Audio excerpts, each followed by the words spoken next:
Okay, hello. Good afternoon, good evening, rather. How's it going, everybody? It's good to see you all.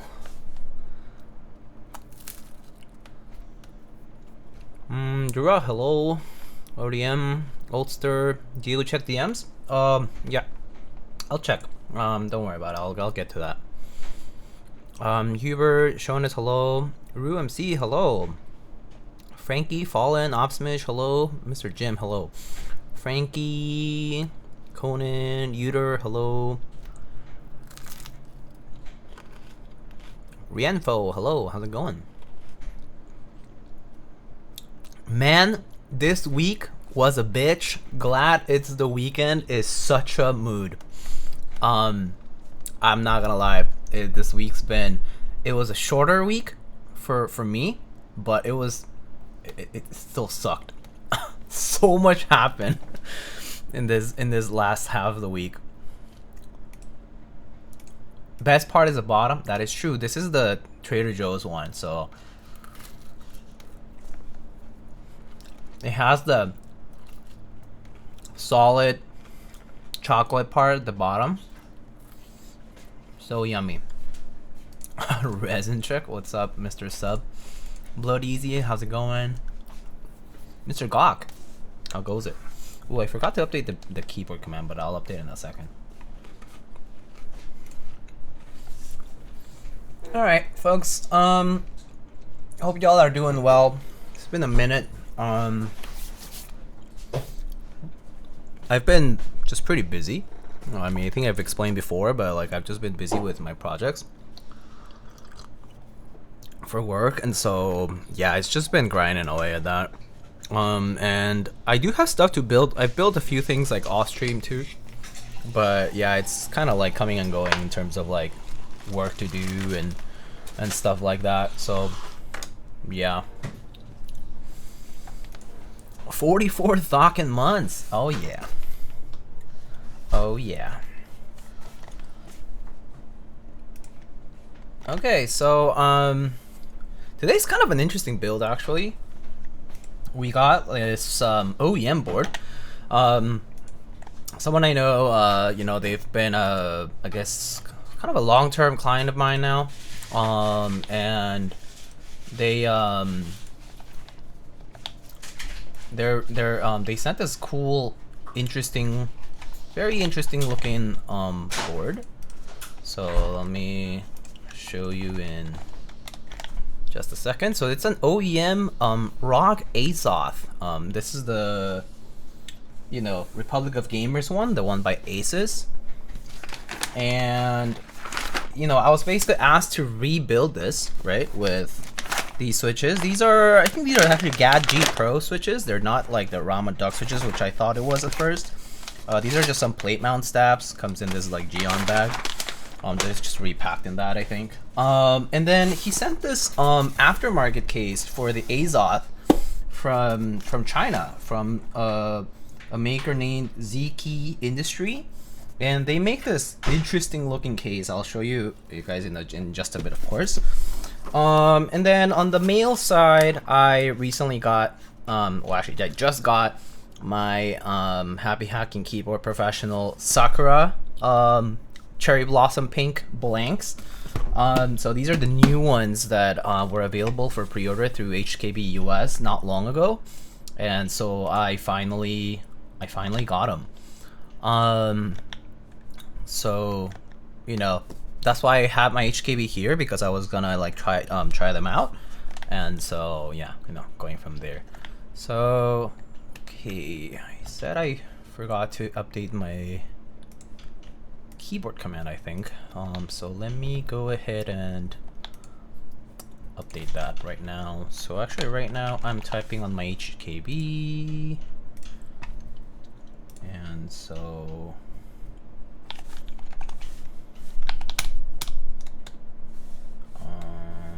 HHKB Pro 1, I think. Oh wait, interesting. These are mixed. I mean, these are lube with. I think this is Tribosys 32.4, pretty sure. So Topre 45 and the Lube with Tribos is 3204, and the keycaps are a mix of OEM Topre and Artisans by Key Collective. Actually, I just Artisans. And art and community made artisan keycaps. Cool. That's probably fine. Oh, and it's white. On a white HHKB Pro 1. Okay, cool.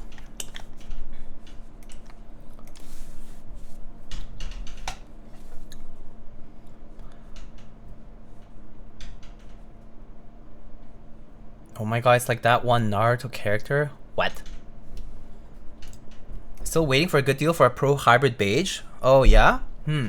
I figured even local for you, I feel like there's a bunch of Topre people down under, so I feel like you should be able to find a decent deal. Or if not, you can always look into you can actually look into importing from like Asia, reinfo, because like Yahoo Japan or like Mercari, for example, can have pretty decent deals out there. So it might be worth a look. All right, so let's actually unpack these.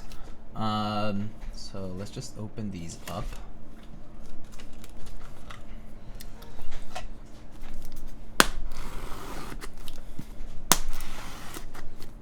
Okay. So a bunch of people, like especially like out west coast, already got theirs. So I was like, oh my god, when is mine gonna arrive? And then it like kind of arrived suddenly, and so kind of excited because this is kind of the first release of blings like outside of the white ones that we recently had. Like it's kind of like a, at least for me, it's kind of important, at least in the Topre scene, in the sense that like before, like for a while, like blanks were kind of neglected. Like Real Force stopped producing blanks for a lot of their boards, like, you know, like when the R1 was still a thing, and you know those sets are very hard to get now. And so when HKB had its 25th anniversary edition like Snow White boards and keycaps, that was cool. At first, you know, they were bundled with the board, but then later they had releases for the keycaps themselves. And then it's pretty nice that they finally announced, like, you know, actual keycaps separately from everything, in both blank and printed form. Of course, the printed form is different now. Like, it's not the same printed font from before and whatnot, which I know some people find displeasing. But at least for blanks, if you're a fan of blank keycaps, like, this is pretty big. It's a pretty big deal because it at least opens up the possibility for a lot of like new stuff. So pretty exciting. I've been in Mercari a bit. I'll check the Aussie marketplace as well. Yeah. I imagine locally you should be able to find something. Blue Crayon, hello. Sick caps, thank you. Okay, so you open this up and it comes with an envelope that says, "To our valued happy hacker." And it's just an envelope here. I assume it's like a, maybe it's like a little thank you card or an auth card, I'm not sure. I'm just gonna open it up from the top, kind of like a letter.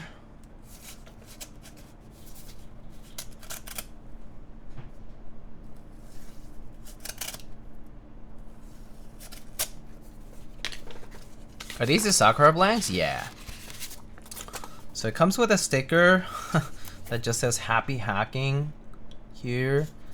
This is a sticker. And then here it comes with a little card that says, "Dear Happy Hacker, we're very proud to introduce the limited edition Sakura key top set historic release," I agree, "that brings HKB into a new chapter. As we do this, we want to thank you for your enthusiastic participation in our community and culture. You inspire us to constantly evolve and grow while still maintaining the legacy that makes everyone proud to be a happy hacker. With your involvement, products like these are able to come to life, and that is something for all of us to celebrate. To many more exciting things, happy hacking." And cool little HKB logo on the back of the card. So yeah, I do agree. It's kind of historic, at least in the sense that we never thought we would get a re-release of caps, or not re-release, but at least new accessories out there, because for a long time that was kind of just not the case, and so it's cool to see this like both in the US and in the Japan side of things, to see these re-releases. So just a user guide. I mean, it's just basically how to remove keycaps, how to put them on, measurements, that kind of stuff. And then what I do like a lot about these HHKB sets, like the boxes, is that they come with this cool keycap puller, which is kind of similar to some of the other OEM ones, but it's a keycap puller that just kind of works well. And so this one, those are nice. I mean, they're just pretty standard, you know, plastic ones, but they do have a little divot for holding, and they're just like your standard wire ones. Kind of reminds me of like the ones that you would see from Wazi or Philco. So pretty cool. Nice and thick handle for that. So I think that's just cardboard. So at least it's all recyclable material. And you open it up. Whoopsie. And you open it up, and you find the first layer of set. I mean, actually, the first and only layer. I keep saying first layer because I get confused with the Real Force ones, but this is the actual HKB set. The box cutouts actually allows for I guess the JP or the ISO ones, ISO enter ones. So I can actually take them out like this. It's just layered cardboard. So it's a pretty nice soft pink, a bit different from the original pink that was released years and years ago when the Real Force R1 was still a thing. I'll show you the color. Might be a little harder to see on the top side view. Maybe on the side view here shows better. Let's see. Yeah, a little bit. Hopefully the color doesn't look too far off, but yeah, pretty nice. Look at these blanks. You know, this is just standard HKB compatibility, so it has a split backspace, right? It uses bars for homing, and it uses the 6U spacebar, typical for Topre, and you know, 1.5U and 1U modifiers here at the bottom row, and of course the split right shift and all that stuff. So yeah, pretty much just a nice and solid pink. Nice and solid pink for the HKB. So yeah, box recyclable. You can take it apart of however you want, but I guess for now, for me, I can just put them aside. I'll probably just recycle the box, but yeah, some people do like keeping the box. Pretty standard though. Nice and environmentally friendly, I suppose. At least biodegradable, rather. Okay, so furniture for Kiwi. He has plenty of places to sleep. Actually, he's currently sleeping on the couch. So he's just sleeping. Oh, speaking of Kiwi, it was his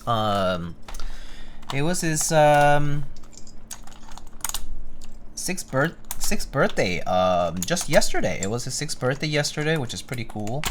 So you know, if you don't follow Kiwi on Instagram, he has an Instagram account now. It's Overlord @OverlordKiwi altogether.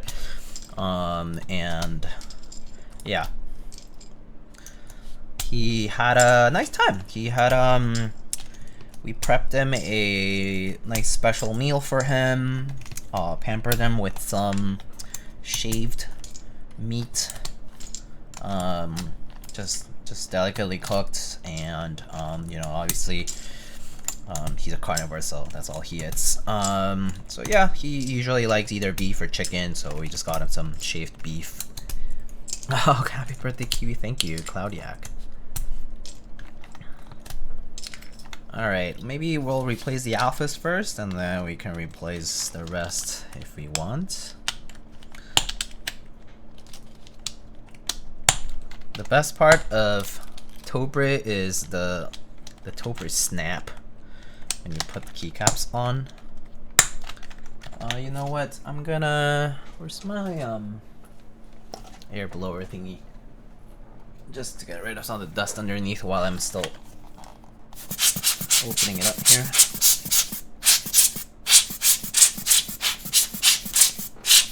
Okay. Nice and easy. Did Kiwi get some catnip too? He has a few toys with it. He doesn't like consume it, but he does play with toys that have catnip.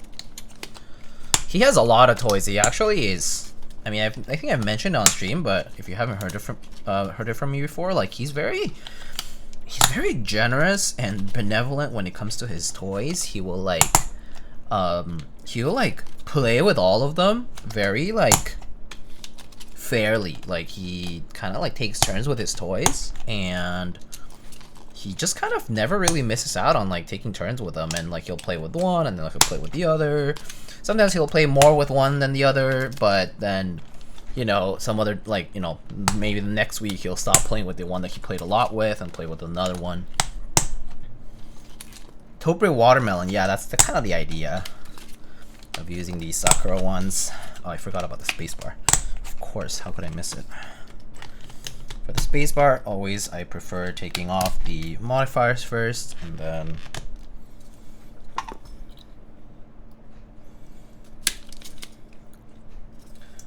the spacebar.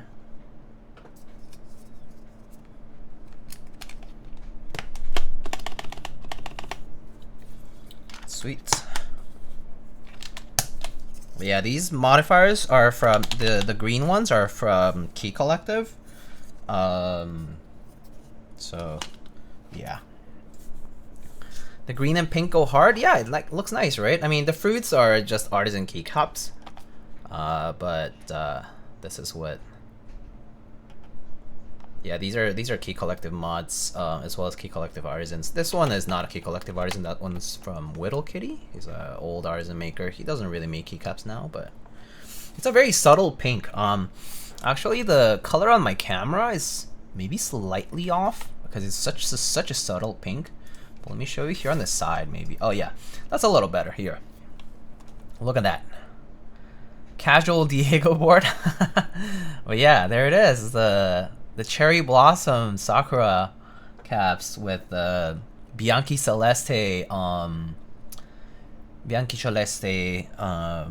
Key Collective mods and some fruits from Key Collective, as well as this cool triangle blank from Whittle Kitty. But yeah, on an HHKB Professional, which I had the brain power to use blanks.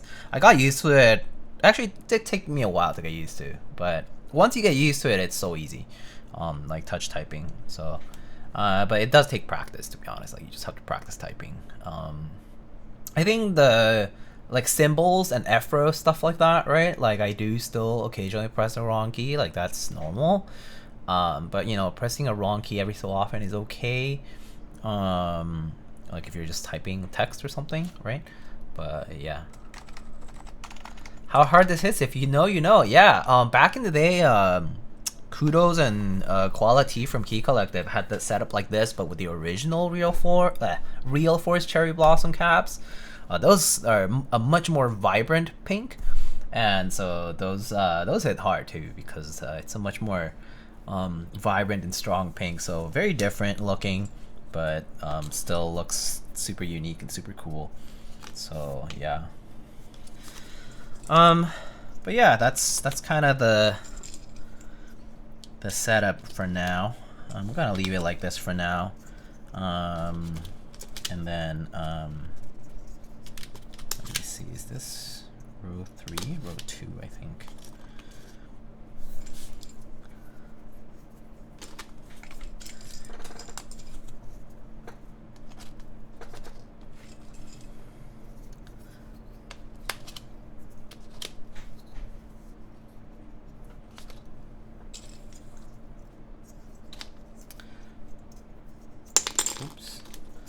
I'll just line them up like this so that I kind of don't lose any of the caps later. Just gonna put it aside like that. Gorgeous collection as always, thank you. It did take me a while to get them together. it's held up pretty well over the years. I have to say, like, Artisans, despite their resilience, they do age. Like keycaps do age, plastics do yellow, right? Like it's still like polymers and it's still plastic, and so but they've held up pretty well, like despite use. Like I do use them pretty often too, so yeah. But it's good to see that they're still fine.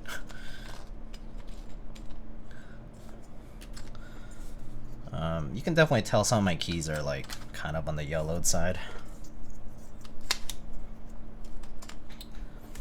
So yellowing shows character. I mean, it's good. I mean, I don't mind it personally. I think it's kind of like a little personality for the caps, and so it's kind of unique, like has its own look, ages on its own, and yeah. So we'll leave it like this, but these are the new Sakura blank key tops. There is also a printed one, I think, that's happening, that's sold through HKB, if you're interested in those, like printed legends. But that said, I don't love the printed legend type. Like I do like the older style for those. So at least if you ask my opinion, like I prefer blanks over those. In general, I do prefer blanks and Topre anyway. Like I think it just looks better on the specific keyboard. Like on pretty much all the keyboard models, like it just looks really nice and clean to have blanks. So if you ask me, I would go for blanks. But, to each their own. All right. So, but yeah, look at that. Very, very nice. All right, let's get to the build for today. Okay. So again, I do want to thank Chase Gutierrez. He's the representative at HKB US. He also shows up at pretty much all of the meetups where HKB US shows up to. They attend quite a lot of meetups nowadays. They also sponsor a lot of events. Like they send out like prizes and stuff to give away. And so yeah, just want to give out my thanks to the HKB US office. This particular set of HKB blanks, like I did get from them. So very grateful to be in collaboration with them. I did purchase my own set as well. And so, like I do of course want to support them. I don't know why my keyboard isn't working, but it's probably the cable actually. My cable is kind of finicky for whatever reason. This black one. Yeah, this black one's like finicky for whatever reason. Okay. But anyway, yeah. I want to send my thanks to Chase and Bowen over at HKB for sending these out. Okay, let me get the other connector. For some reason, this mini USB one always gives me trouble. I have no clue why. Let's see, micro. This one should work. I mean, mini.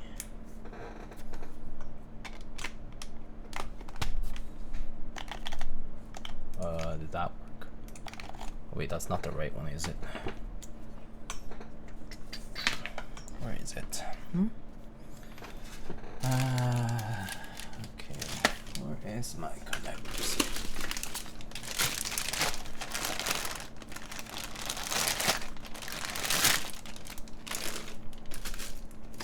I don't know where it is. Oh, here. Okay. Are these keycaps still available for purchase? Yes, they are. If you're talking about the HKB blanks, yes, they are available for purchase. Oh, I don't know why that does that. Huh, for some reason my USB inputs are dead. And I have no idea why. So I think I just need to reset my it's probably my dock, my USB dock. It dies every so often. Things are gonna turn off, So just FYI.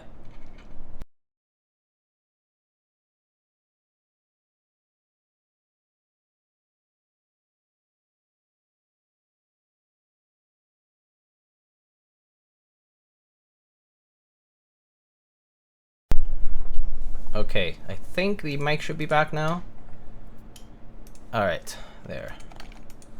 And now let's try this. Nope, that's not working for whatever reason. My inputs are a mess on this computer right now. I don't know why it's not working. Okay, I need to get a new cable, or rather, it's not a cable. It's probably my dock. I'm pretty sure my docks are dying for whatever reason. I don't know why it does that, but oh well. All right. Let me see if I can try a USB-C board, because my USB mini inputs are weird for whatever reason. Okay, that works. Okay, so okay, my USB mini for some reason they're not working, and so I don't know why. Oh, I'm in the UK, cannot find them. Oh yes, you might need to proxy them. Yeah, let me see actually. Sakura cherry key top. Yeah, right now HHKB US has it, and I think Japan had it too, but I don't think there was anything in the EU. So you might have to just proxy it through someone in the US, or I actually don't know what shipping like is from the PFU/Rico store. So looking into shipping might also be another thing to consider.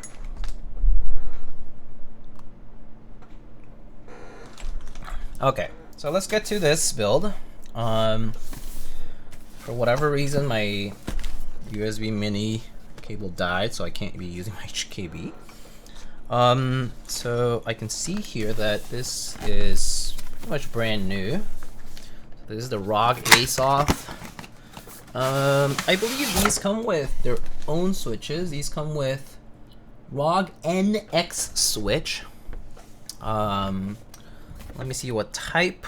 These are the linears,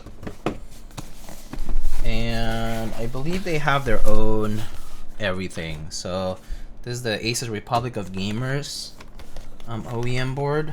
So these are kind of like the full package. Like it comes pre-built and ready to go with like their own keycaps. Looks like it pretty much uses standard layout stuff. Well, one use on the right here. But pretty much everything else is like on the standard sizing.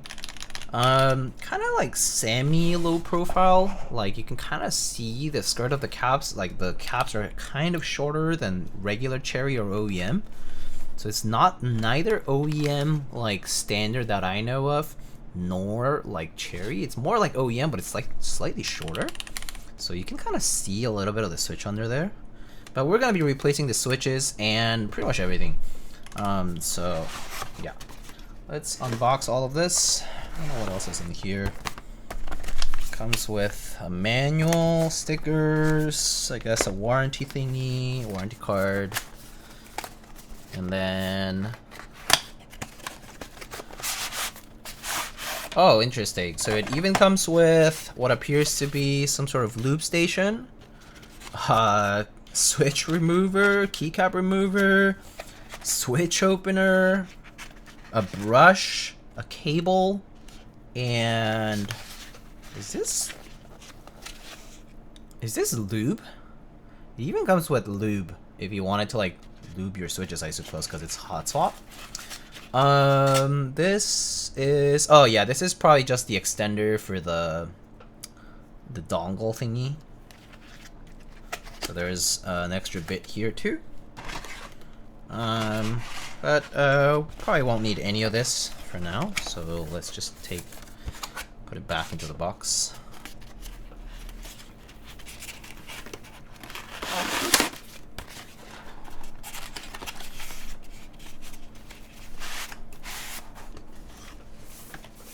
That's really a lot of stuff for a pre-built like this. I actually need to look at how much this costs pre-built.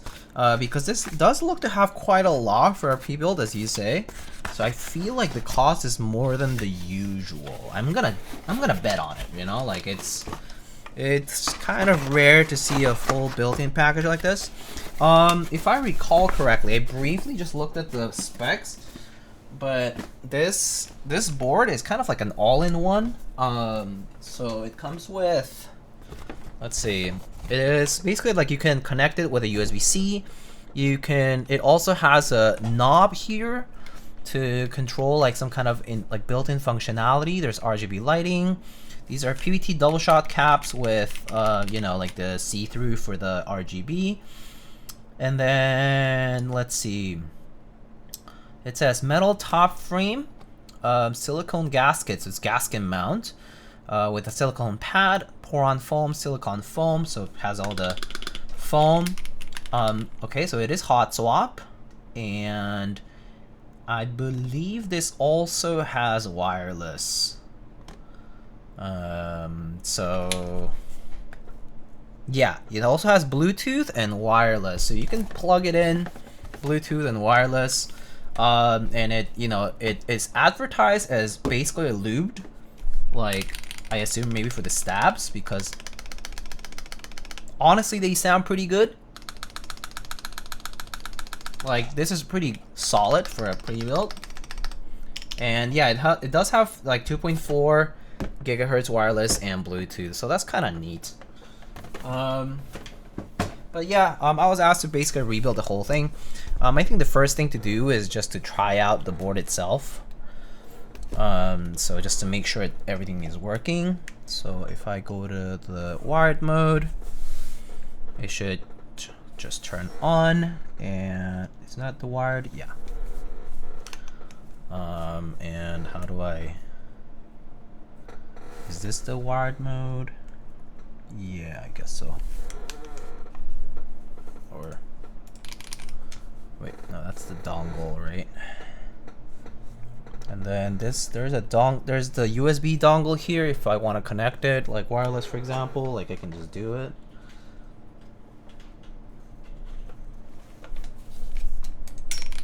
And that seems to work.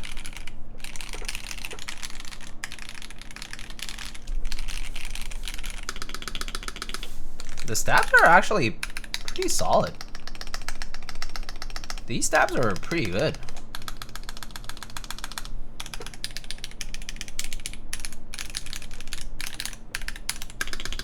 Yeah, it's pretty light. I mean, this is about as light as an MX Red that I can tell. Has like a cool little screen over here. Diego, I sent everything on a speedruns firmware. Okay, sounds good, Drew. Thank you. Okay, everything's working, so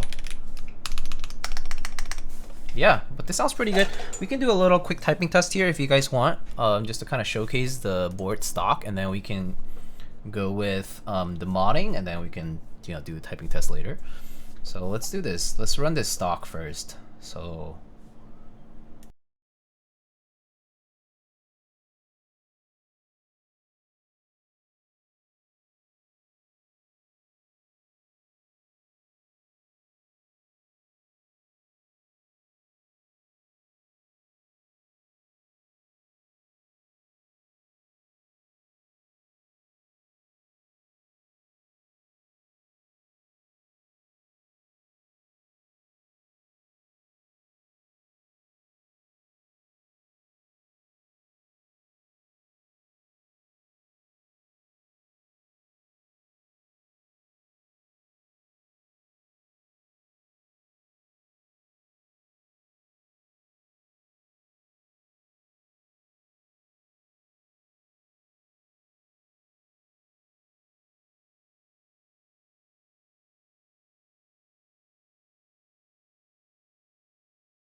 Oh, I am muted. Oh, whoopsie. Yeah, okay. So this is currently all stock. So I'm gonna just type on this. I'm gonna have monkey type open, and I am just gonna type away.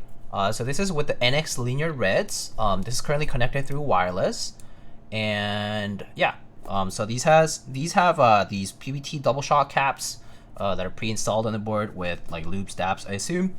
And this is pretty much like right out of the box. Okay, so let's check it out.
So pretty good sounding, even stock.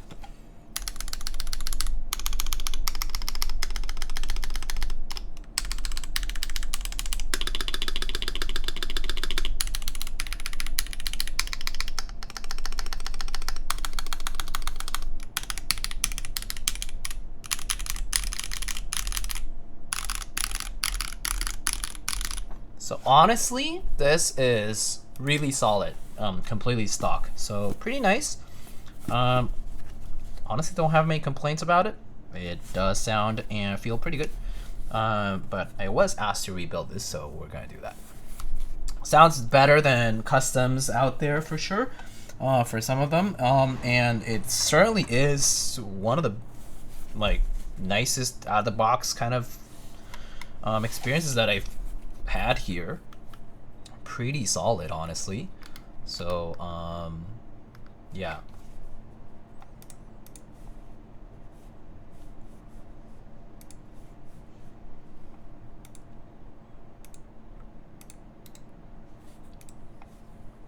Yeah, no, this is pretty good. Okay, so let's go ahead and turn this off. And we're gonna go ahead and actually rebuild this. So I guess the first thing I should do is remove all the caps.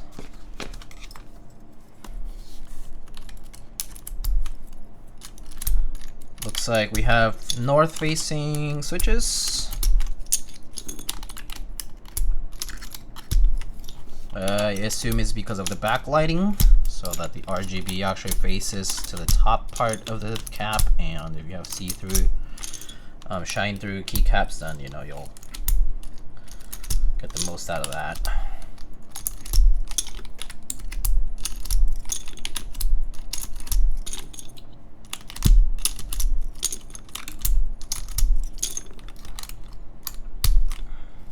Oh, what the?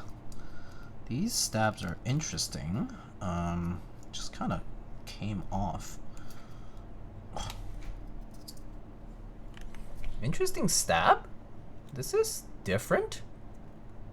This is a play mount stab. That's interesting. It kind of clips onto the wire like that from here. Very interesting. Yeah, it just kind of clips onto the wire. That's neat. Different, that's for sure. Neat. Okay.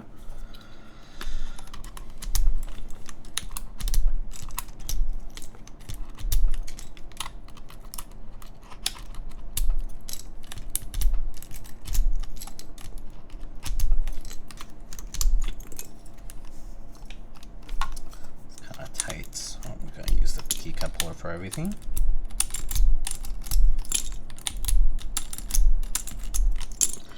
So yeah, pretty much everything is north facing here that I can tell.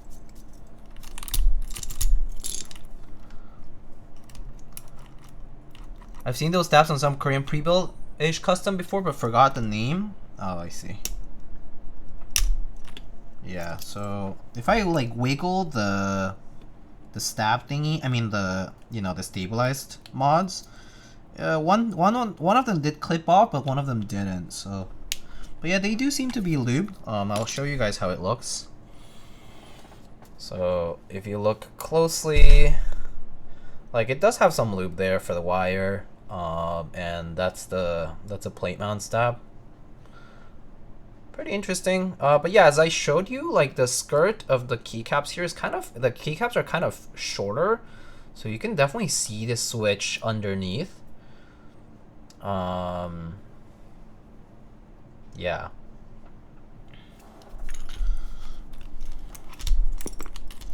So kind of like a high profile case, but a low profile sort of keycaps. It's interesting.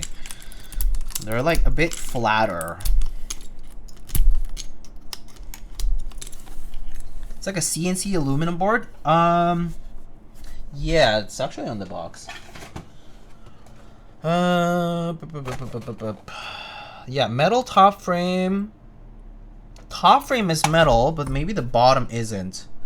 Yeah, this looks like plastic. So top is aluminum, I assume, and bottom is plastic. And then it has silicone foam, pour-on foam, silicone pad, gaskets, plate, PCB, etc. It comes in a DIY kit, but it's mass-produced. Oh, I see. Yeah, I mean, there's a lot of like stuff like that now, right? Like, kind of Keychron is like pre-built-ish to like the bare bones models, right? Like, they're like, you can build it yourself, but it's sort of like already done, right? I guess if that's what you mean. Sort of like Keychron.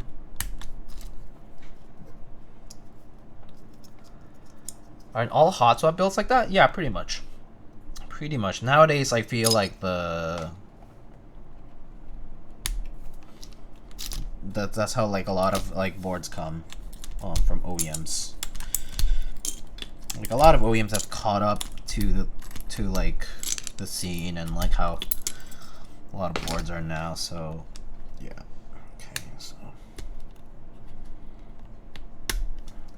Okay, so the spacebar also.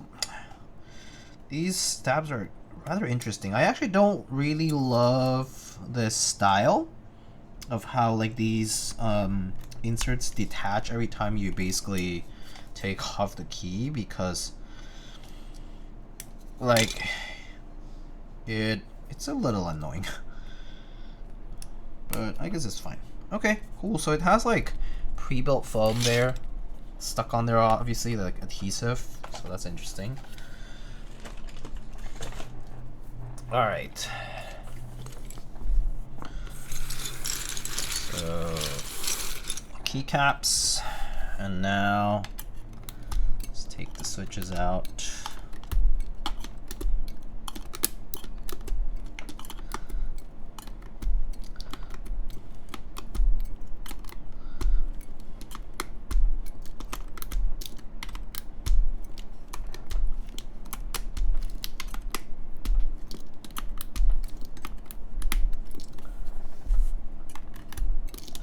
Looks like the plate looks like steel to me, so standard bent OEM steel plate, I think.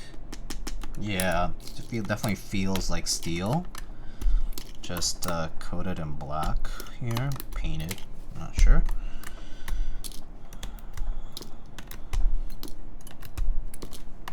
These switches come off pretty easily. Looks like these are, of course, they are 3-pin switches, but it does support 5-pin switches, so that's nice. All north facing, pretty much, yeah, every single switch is north facing. Fixed layout, of course. And these red switches are the ROG NX linears. I assume they call themselves NX to distinguish from everything else, just for branding purposes.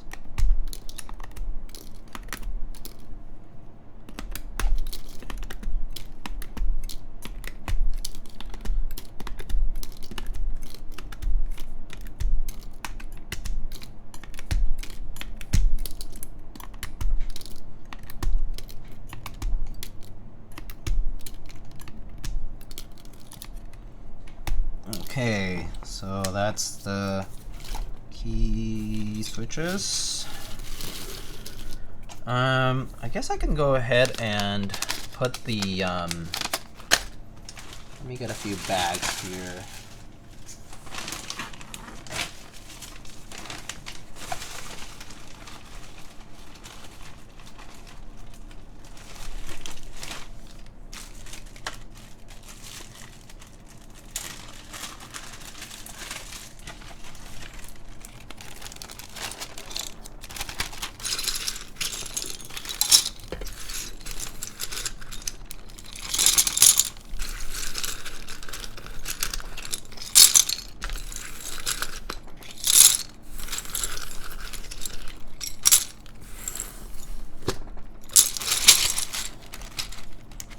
Okay, keycaps,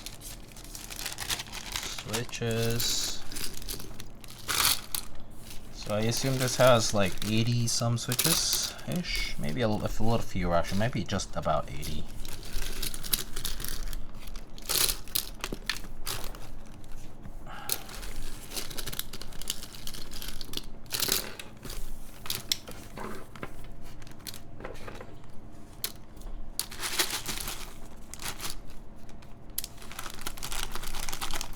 Okay, these guys aside for now. Okay, now actually before we go ahead and do the actual build, let me show you what the build is going to consist of. Okay, so I'm gonna do the rebuild for the case, right? But the interesting part is this guy. This guy is made by XiKii Industry. I'm not sure. And then so look, comes in this like foam box, right? So look at this. This is kind of like interesting. So it comes in this foam box, has these like little locks, right? You open it up, and it's an aftermarket case made for this board only. Okay, it's like, I think I checked online, and it's like 250 US or so. I think that's the equivalent, plus I guess shipping and whatever.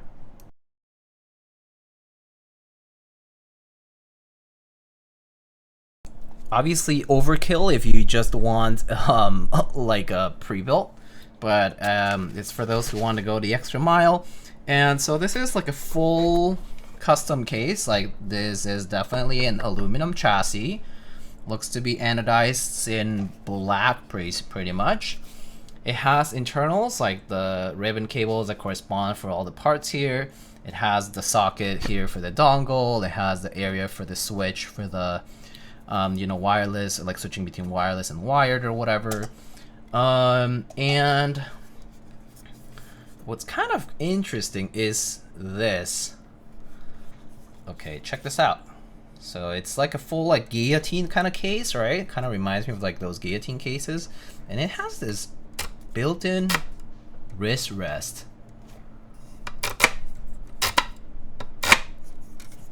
Look at that. It has like some sort of felt on it, but you can like pull out the wrist rest. Pretty neat. But it's just the bottom frame too, so you actually use the original top frame and the internals of the board to put into the case. So pretty neat though. That's what we're gonna be building today. Building into rather. So for now we can just go ahead and do these stabs. So I'll take my stab kit over here. Who makes these stabs? These with the pink. Are these TX? Not sure. I guess I'll know once I start. So for this, I'm gonna need 1, 2, 3, 4 stabs. 1, 2, 3, 4. 1, 2, 3, 4. Wires 625 and 3 2Us. These might be TXAP like for the plate mounts, but I'm not 100% sure.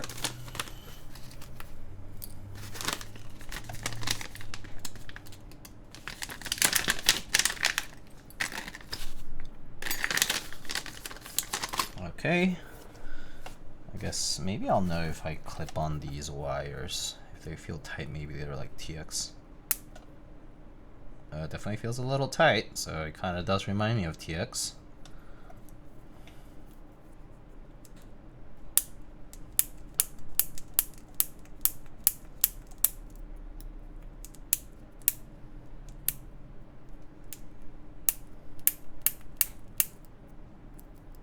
Dang, that much is fine. Okay.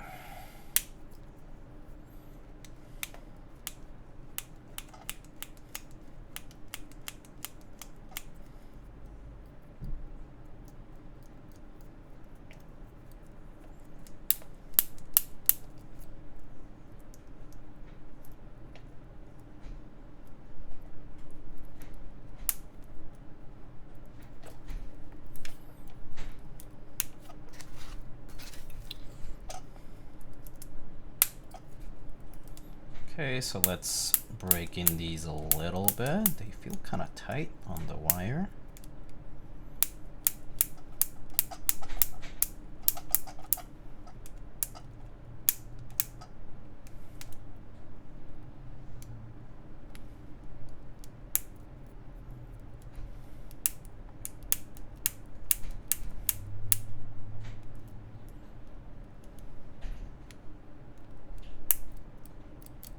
Okay.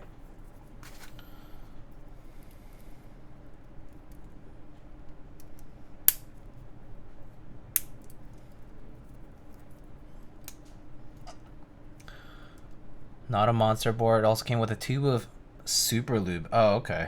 Super Lube. Wow, I haven't heard that in a minute.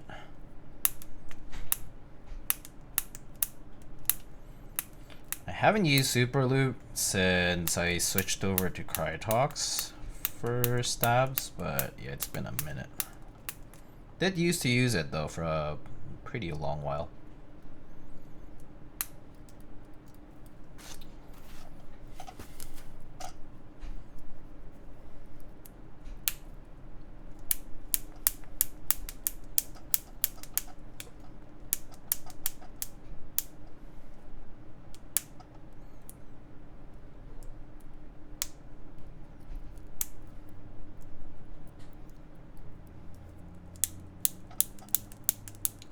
Discord TKL, that's actually in stock? Yeah, I think so.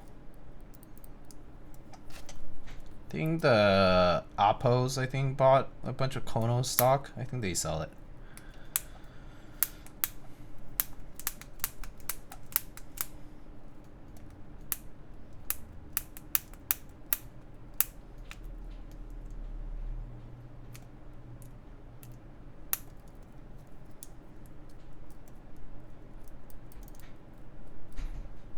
Oh, Mr. Alex. Oh, damn. Huge raid. Hello. Hello, hello. Dang, that's a big raid. Hello, welcome raiders. Hi, Kim. Daddy Alex. It is me. I smell like fish.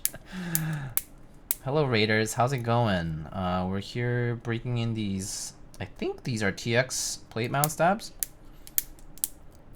And we are rebuilding an OEM board today. Isn't that interesting?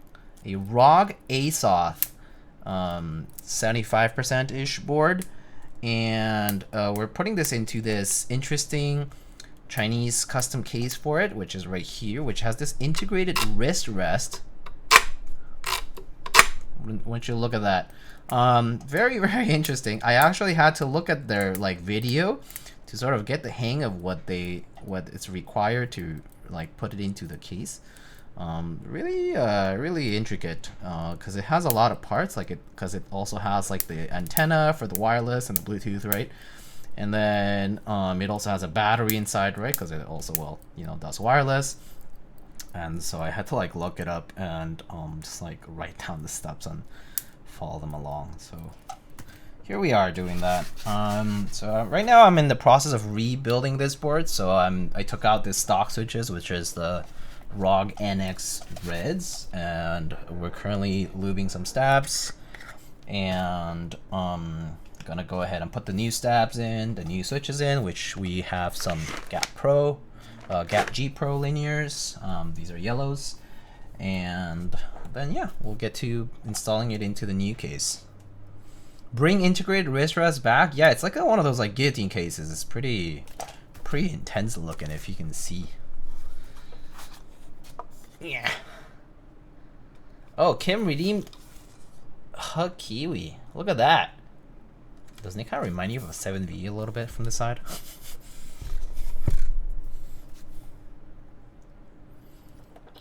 It's interesting, yeah. So this is a first. Like I haven't done OEM rebuilds in a hot minute. So it's kind of cool. Well, actually, I do them off stream every so often. Sometimes there's local folks who ask for OEM rebuilds, and or repairs, etc. So I occasionally do get to them, but not as frequently, I would say.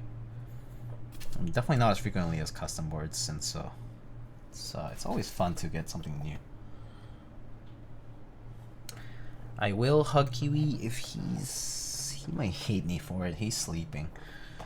But for those who don't know, Kiwi's our cat over here in the household. He owns the house, of course. But it was his 6th birthday yesterday, so he had a good time. And right now he's just sleeping, I guess. Play with his toys. Got a little hyper, and now he's just been napping. No yapping, only napping.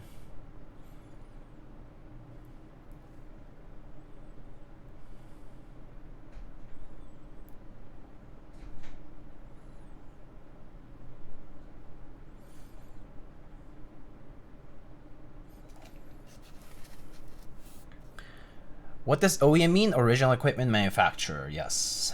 So like, you know, brands that are, you know, make their own stuff, and like, you know, you can call like Dell or like Intel or like whatever, you know, those are all OEMs. As opposed to custom, yeah. It's kind of like what you can get like off the shelf, so to speak, is OEM stuff. Default stock, pre-built, ready to go.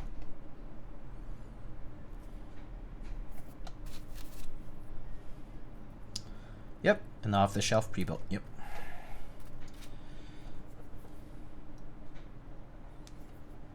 Oops, too much. It's always interesting to build pre-built stuff, or like rebuilding these pre-builds, because they use plate mount stabs a lot of the time too, and so slightly different too. I mean, not the lubing process is pretty much the exact same as a regular stab, but at least you don't have to go under the plate to actually install these guys, so that part is kind of nice. Can be a bit more finicky in terms of tuning them though. OEM modding is a lot of fun. Yeah, for sure. Oh, hydrate? Yeah, sure, I'll hydrate.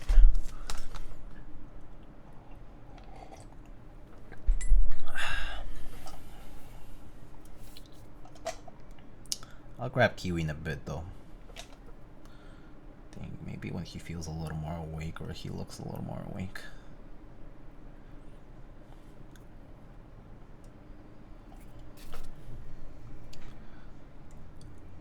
Never knew these custom cases for OEMs were a thing.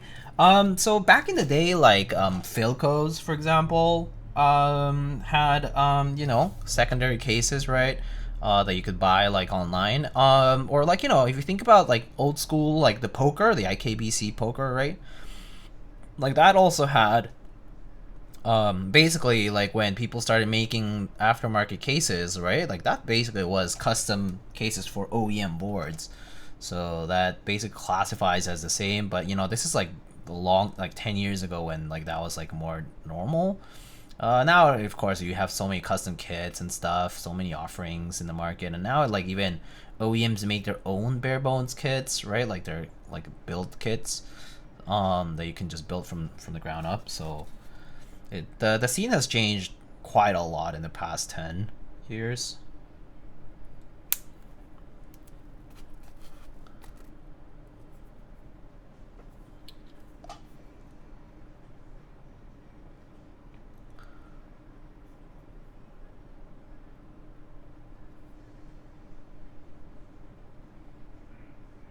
Are you aware of any for the Logitech G413? No, I personally don't know. I actually don't think I know of any cases, custom cases for any Logitech boards. I actually don't think I've seen any custom cases for any Logitech. I'll say like for whatever reason, Logitech definitely one of those OEM brands that I haven't seen much aftermarket support for. Whether it's like MX, Cherry MX based, or like Romer G or whatever, right? Like nothing. Like I don't think I've really seen much out there for it. I've seen like for Cooler Master, I've seen for like Philco, right? I've seen for like Ducky, right? But I don't think I've seen for Logitech. Probably also not much for like Steel Series and that kind of stuff. I don't think I see. Neither I think Corsair. Actually, well, I think a while back I might have seen something for a Corsair board. Yeah, I think a lot of the pre-builds are also made to be kind of a pain to disassemble. Yeah, that's true. So it's not like a quick drop in, right? I think that's a big thing. Like they make their boards so that they're not like easy to disassemble, or like you're like voiding a warranty and kind of a pain in the butt.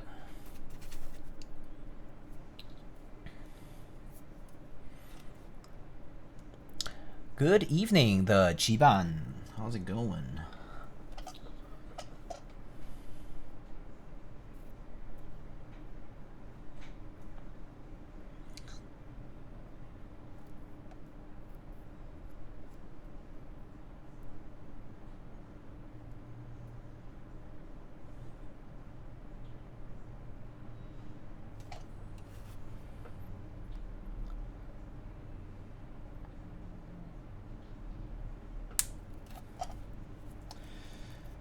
Don't lube these plate mounts too often, so we'll see if I actually lube them right, because they probably act a little bit differently from clip-ins, or you know, PC mounts rather. What I should say. Fire songs out here. I'm glad you like the playlist. Actually, I need to update the playlist link, but it's by one of our community members, Mr. Gam. Call it in my Discord server we call it Gam Radio, but Mr. Gam puts out some nice playlists.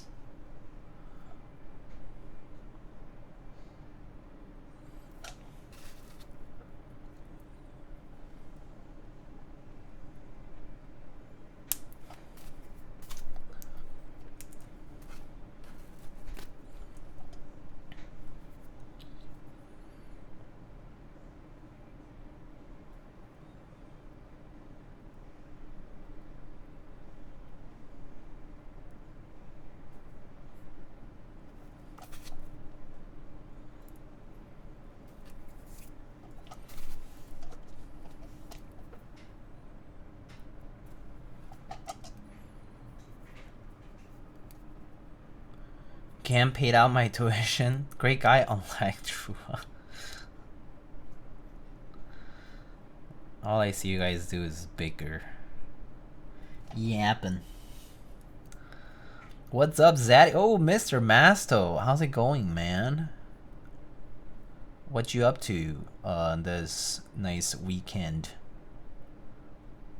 Up to any fun? Hanging out with the Arquido?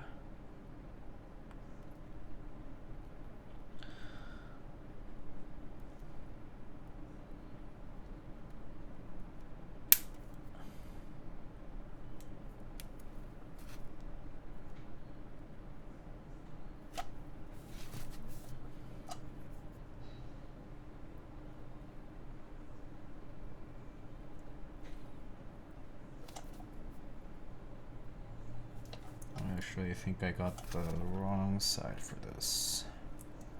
Saved myself 1.2K fixing my car myself. Yo, that's great. That's amazing, dude. I mean, the fact that you actually managed to fix it yourself is the best part. Like, that's awesome, man. That's a big dub for sure. Also, banger sale recently. I think I did enter it, didn't win, but that new no face cap that you did for the Keebly meetup. That was good.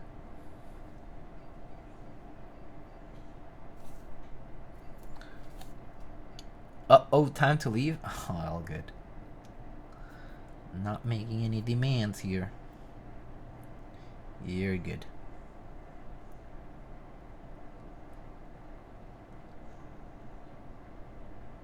But if it's actually time to leave, then have a good one, Mr. Masto.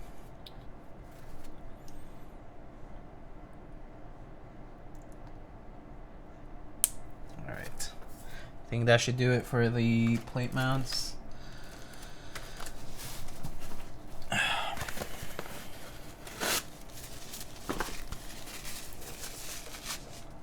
And let's go ahead and try them out though, because we won't know how they work until we try.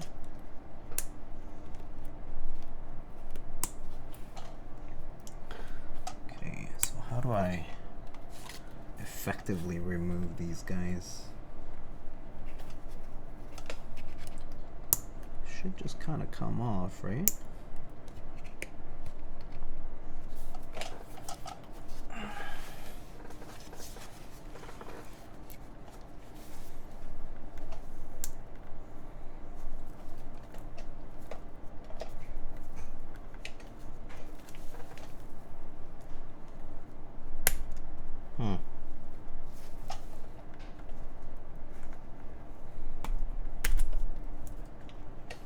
Quite come off so easily for whatever reason. Maybe I'll take off the stab insert since they just seem to pop right off.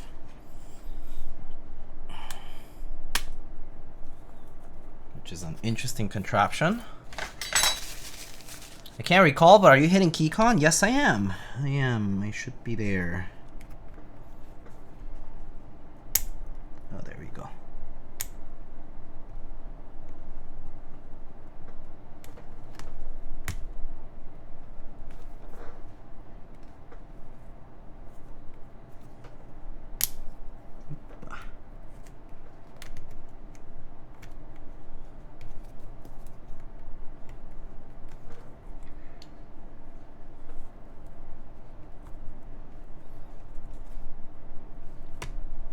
There we go. These plate mounts a little bit finicky, but not too bad.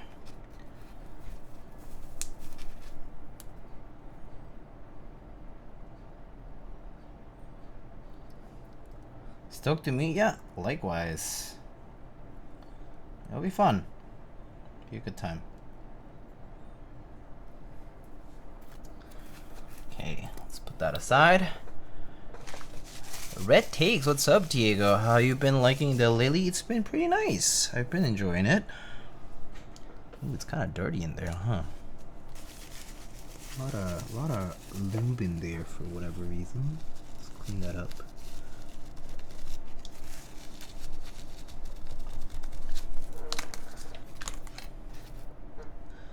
I've been using it kind of intermittently because I do also switch with my own boards. So, but the time I've been using it though, it's been quite enjoyable.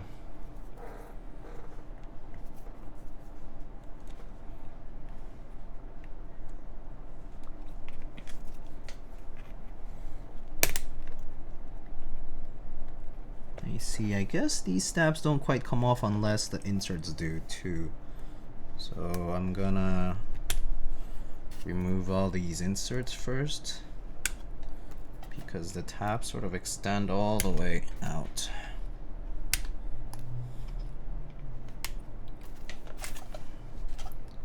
I'm just using a spudger here to push out these stab inserts on these plate mounts, which are kind of unique.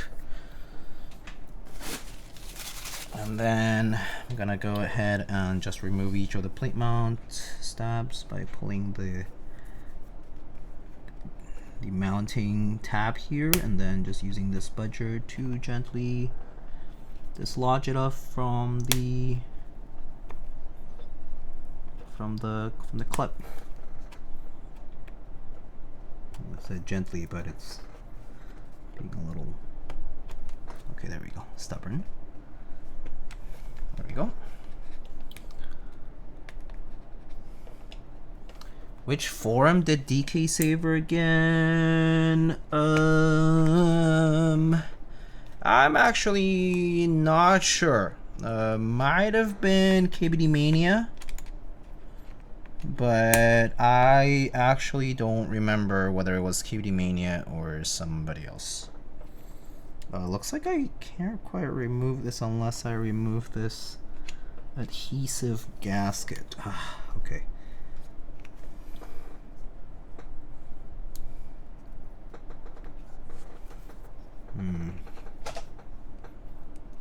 Can I carefully do this? Is the question. Yeah, I can.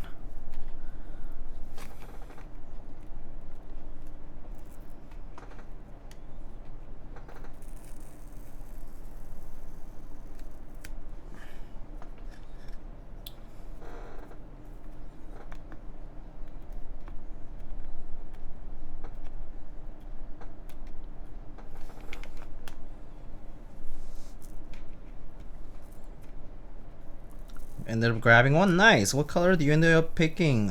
Red takes.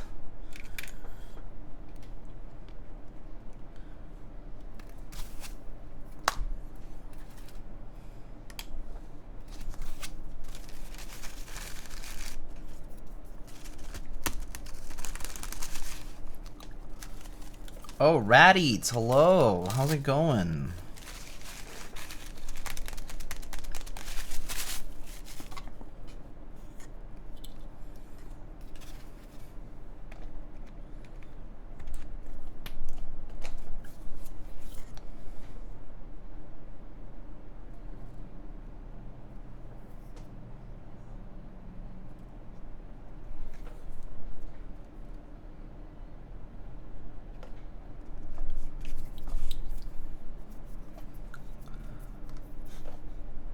I'm doing well though. It's been a busy time, but otherwise pretty good. Been pretty well. It's been staying busy. Alrighty. Take this guy off too, and let's do this one too, might as well.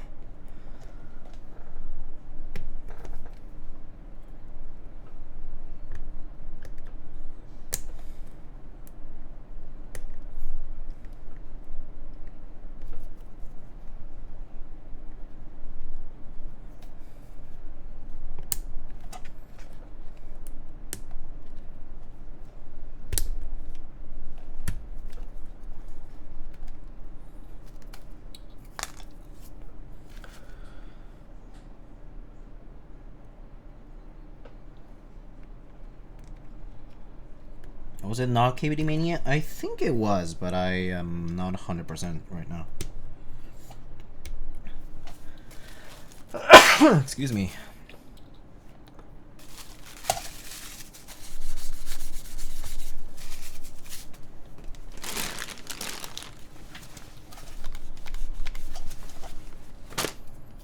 All right, so now let's test the stabs, I guess.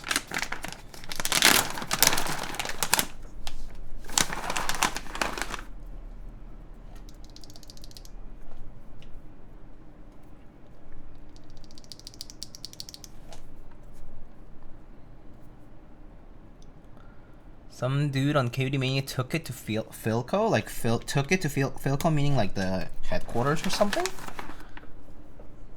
That inspired them to not make shitty keyboards. Like inspired Philco? That's interesting history. Bud Light Bear. Oh, that's a cool username. Hi Diego, for someone completely clueless about Topre but wanting to build an MX stem Topre build, where can you source such switches? Okay, so for Topre you need several things. I mean, I can write it down for you in 1 second. So let's see, do I have a little piece of paper or something here?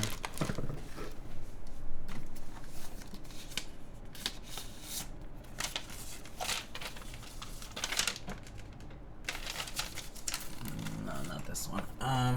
Give me a second. Let me bring like a piece of paper or something.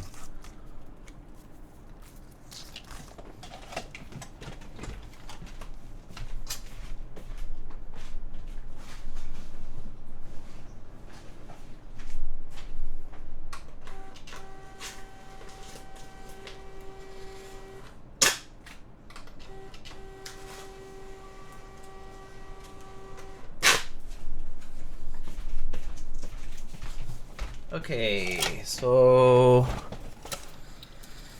all right, so Topre. So I just brought some of these extra labels, random. But Topre basically is gonna be what? So for Topre, you have, you know, the bottom case, right? So this is the case. Let's just call it C. And then inside of the case, you know, you have your daughter board, your PCB stuff, right? So, but yeah, you have your PCB, right? You have your PCB. And then on top of the PCB, you will have a sheet of domes. So those domes are the ones that, you know, are act as switches. But underneath the domes, you also have these little conical springs, right? So I'm just gonna put like a little triangle here, but you have, you know, domes and springs, right? What you can purchase domes, you can purchase springs. Deskkeys has some. Some other people also do domes right now, but yeah, I think there's also the Densest does domes too. No, I forget. Densest does sliders, right? I don't remember how many people now do domes and springs and stuff, but the domes is basically this is basically like the main part that's going to give you like the weight of the switch, like weight and typing feel, right?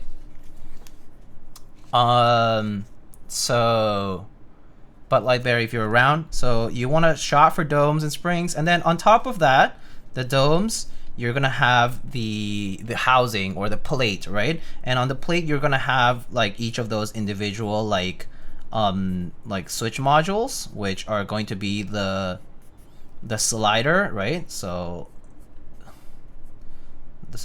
you know, these have like little like sliders, right? And that is going to be the MX or Topre slider, right? So these are the sliders, right? Those you can also purchase. You can purchase the MX stem ones. So this can be MX or T, right? For Topre.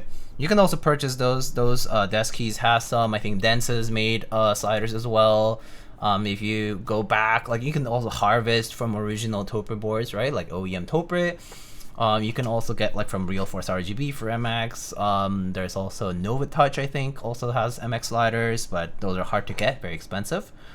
But basically you can purchase sliders, domes, the conical springs too. Nowadays they also sell the housings themselves, like the housings that will have each of these domes, right? You can also purchase those. And then, you know, and then you have a plate, right? Plate, and then, you know, top case, right? And then case, right? So like the case is just part of the kit, but what you will be able to customize in terms of the build itself is going to be like what kind of lube you use, the sliders, right? The sliders, the domes, and the conical springs. It's just for the conductance, right? It's just so that it actually conducts and works for the electric capacitive switch, right? So you can purchase sliders and domes from different shops. Like there's I think nowadays, people, you can remind me if you want, but there's like, what is there? Is there desk keys? What else is there? I guess like KLC did the, and then there's like Densest ones, right? What else is there for Topre? I mean, obviously there's like OEM. So this one, there's like 30 gram, 45, 55, like BKE, right? I think Keycaps used to have them, but I don't know if those you can find easily. Like they had like the BKE Redux or whatever domes, right? Yeah, KBD fans, JTK, yeah, JTK also does sliders. KBD fans now also has kits too. KBD fans. I don't know what PBB is, but sure, whatever PBB is. But yeah, there's quite a lot of shops. So here you will be able to buy, right? So like keyboard kit aside, right? You're going to be buying your domes. You're going to be buying your sliders. Housings if you need them. So for example, for a lot of like for specific kits, it's not an integrated housing. So for those, they have plates, right? So if you have a grid, right, like an even grid, right, the housings go into the grid, right? Like those are the housings go into the plate, right? So that's for the plate. Maybe you'll need conical springs, so conical springs, right? Conical SP. Those are for that go on top of between the PCB and the dome itself. And then lastly, I guess if you already have keycaps, then use your own. But yeah, you can look up PB on AliExpress, but they're apparently not great. I do suggest going into the Conical Discord server if you haven't already. They probably are willing to help, I think.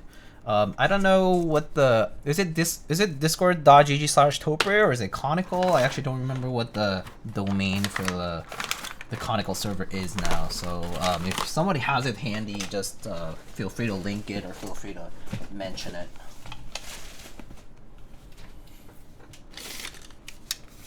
But if you look up like Conical Discord server, Conical Keyboards Discord server, it should pop right up. Oh, thank you. Need10, thank you.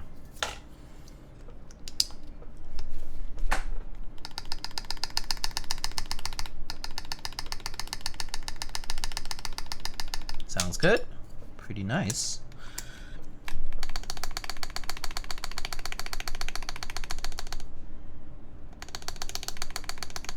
Good.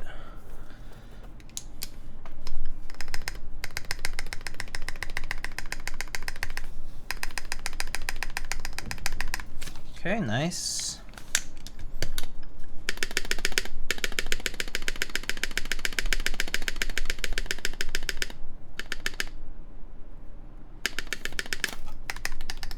Okay, great. These tabs work nicely.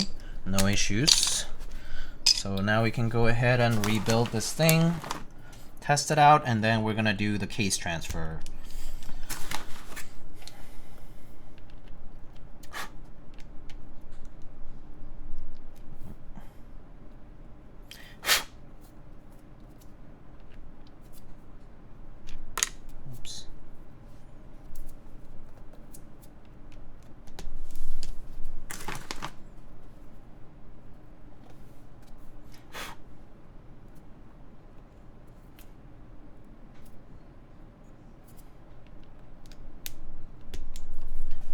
Tell that the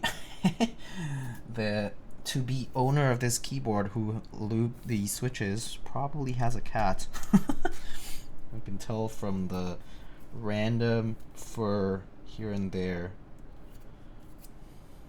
Definitely a cat. Or a dog, but probably a cat.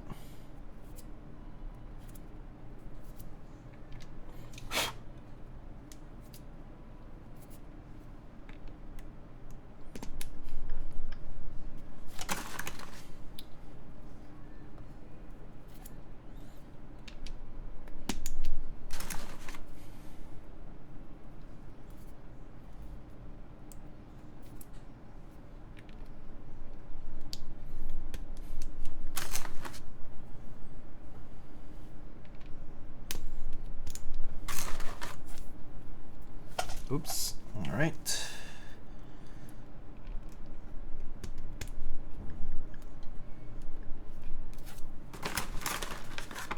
They are hairy. Not too much. Just like, you know, like fuzz, sort of. Just like very small amount, but like it's just like obvious for someone who experiences it often. You're like, oh yeah, okay.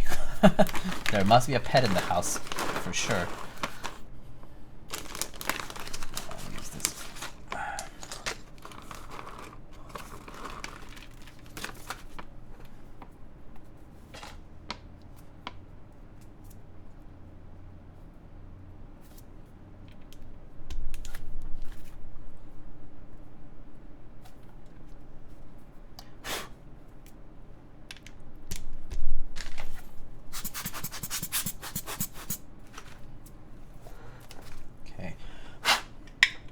This.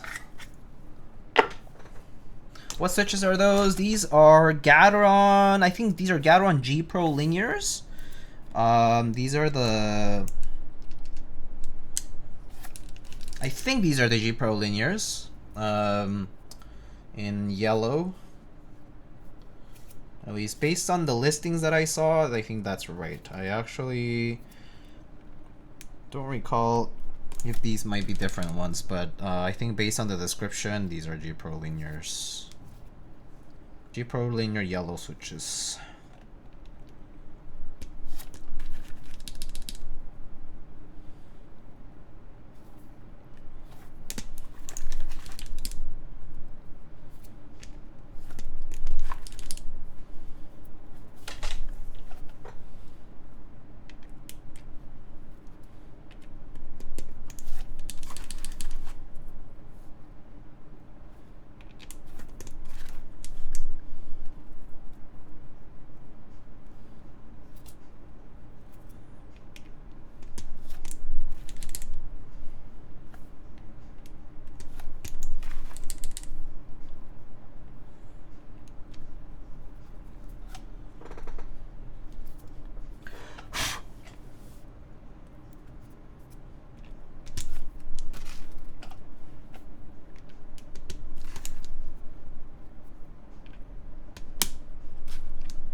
Okay.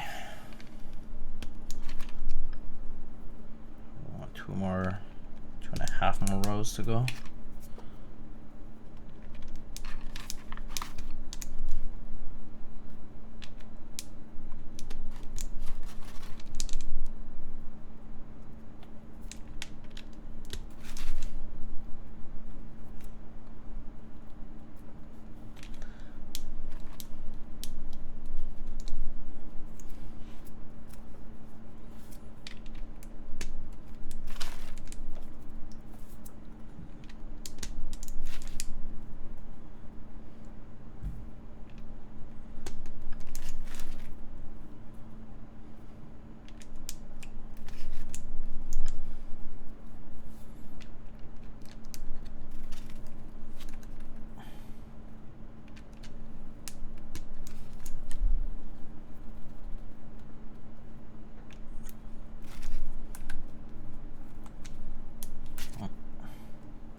make sure every pin is straight.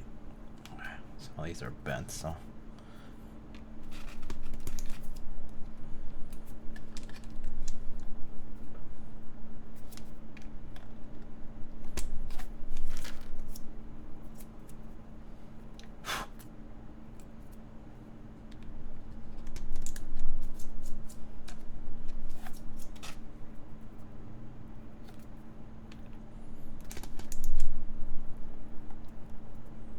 Okay, last row.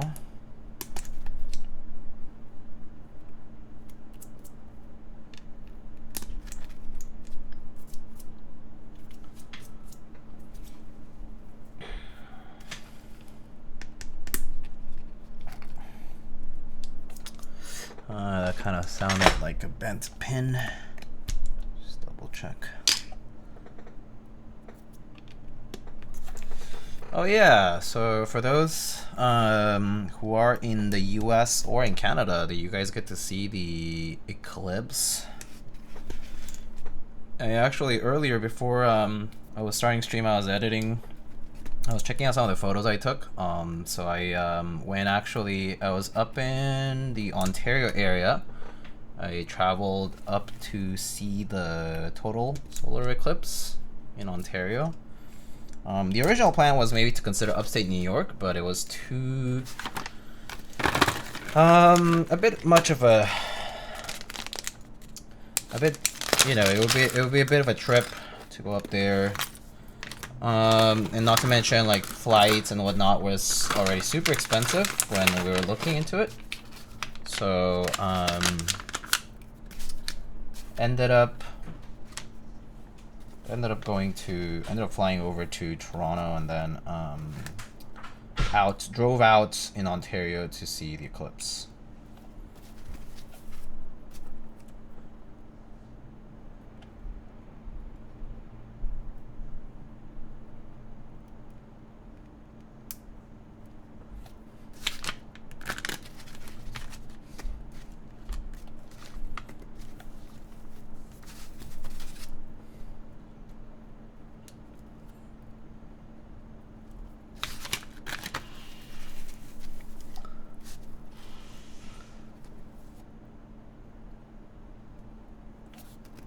Oh, Rienfa was looking into the TK saver, I guess.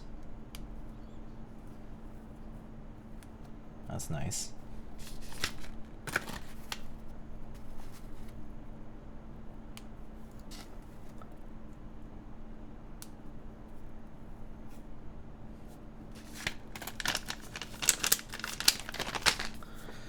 All right, that's done. All right, let's just make sure to test the board first before we go ahead and do the transfer. So just gotta make sure everything's working, and then we can kind of keep going from there. So in my case, I'll just open. I think switch header should be fine.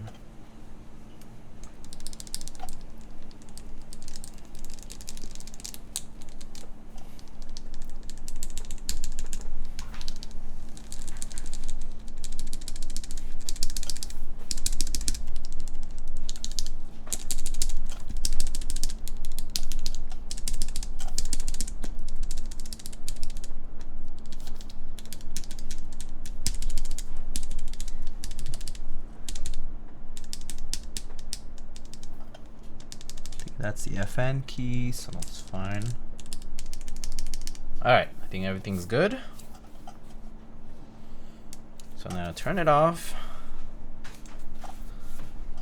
And now let's get to switching the case over. Let's see. Okay.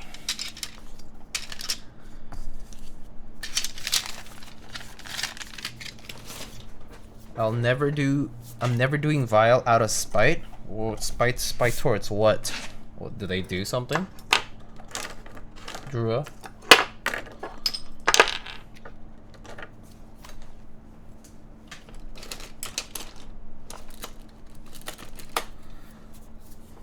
The shine through looks fantastic.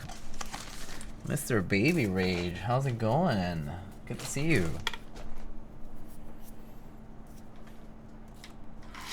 We just finished doing the rebuild, and I'm just gonna transfer the build over to the case. So here comes the fun part, so to speak.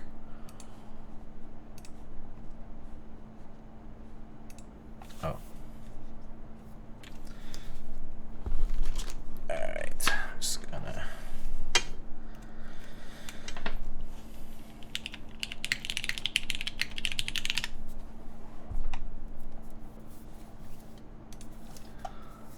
I don't, but VIA just works. People keep bitching about how VIA is better because of X and Y, but does it really matter? No. Yeah, I mean, if it works, why fix it? I mean, yeah. I kind of agree with that, to be honest. I don't really have issues with VIA. I get that, like, oh yeah, like, what is that? PR approvals, I guess that's like the main thing that holds some things in VIA back, right? When like people are like, oh, I need a JSON file to be able to use this piece of firmware, but I'm like, well then, but usually the makers just provide that, right? So like, what's the deal? What's the big deal about it, right? So yeah. And yeah, there's also the bottleneck at QMK, which you need anyway, regardless of whichever you want to use. So there's that. Anyway, let's get to this. So I believe the first step is to turn this around and undo the case. So this is what the case looks like. This says Republic of Gamers in the back, kind of has this like carbon fibery look, a little smudged here,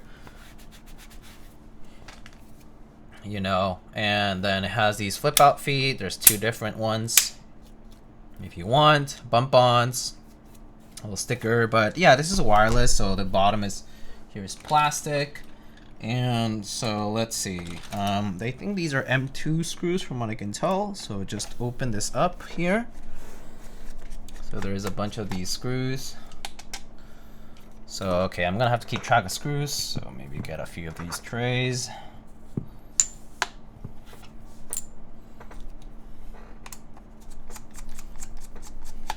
Is that bottom with a built-in wrist rest? This one, yes, is a bottom with a built-in wrist rest. That's correct, Fumihiro.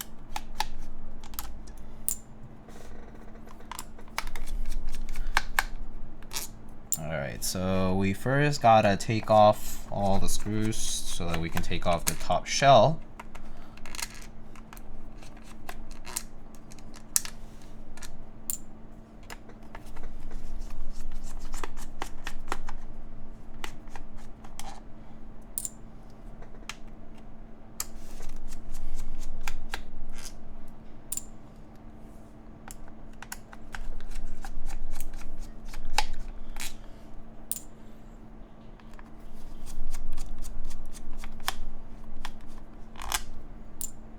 Take off, let's see, 1, 2, 3, 4, 5, 6, 7, 8. I think there's 10 screws total for the bottom case.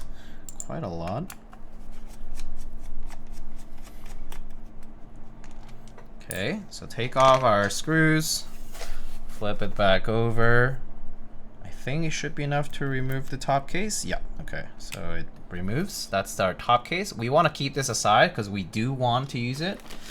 So keep it aside. Now the next thing is going to be we want to remove our switch here. So in order to get, okay, let me just double check here.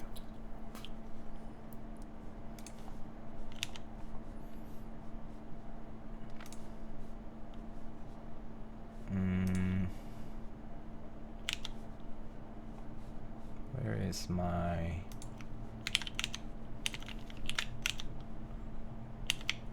Huh.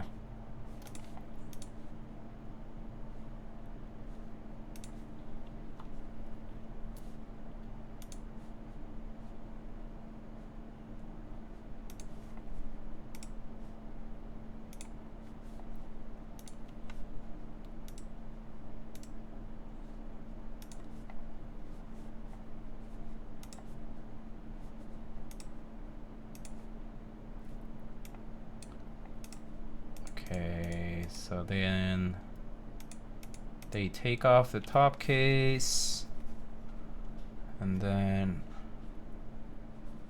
oh, I see the dongle. Okay, it was the dongle that got removed. Oh, we already removed the dongle, so we're good. Okay, and then gotta remove our assembly here. So the assembly here should be able to be removed from the top. So just lift it up like this. And then there is a daughter board ribbon cable that connects to the main board. So just lift up this thing, unplug the ribbon cable, right? There's our ribbon cable connector here. So that's our assembly that we're gonna want to use later. Put it aside for now. Disconnect the cable, and then yeah, so we want to remove this bottom piece of foam. So this is just foam.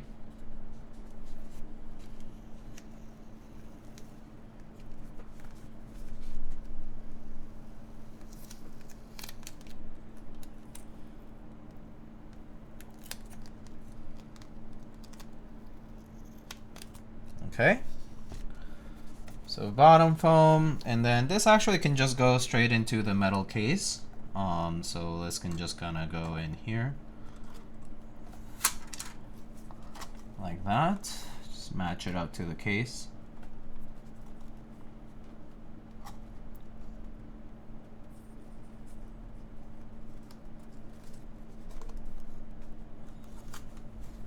It's a little sticky, so just gotta be careful.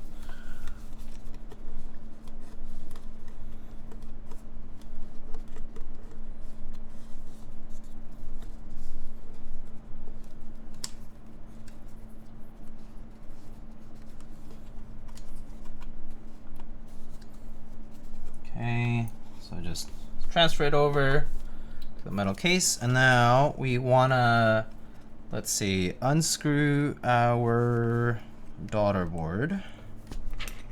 So I think I need,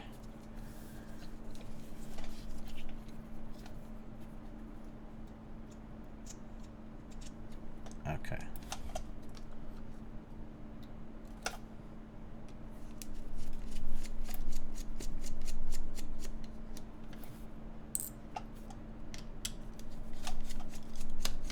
That is one big dB, yeah. So there's one big dB here for the USB as well as the antenna for the wireless and the battery power, right?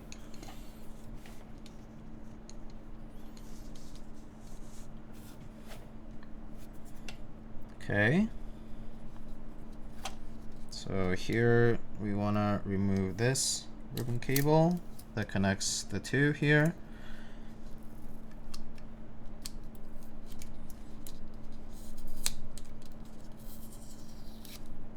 Okay, like that. It's gonna be a little sticky though.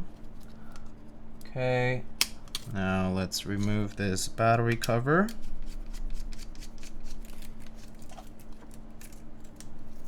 Okay, so just, there's two more screws here. There's 4 screws that have the battery cover.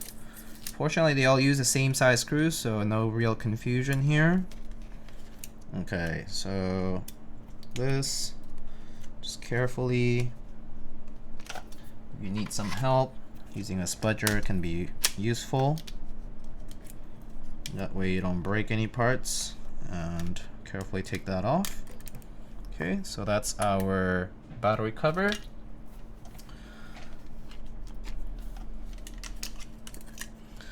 Okay, now we wanna undo these guys.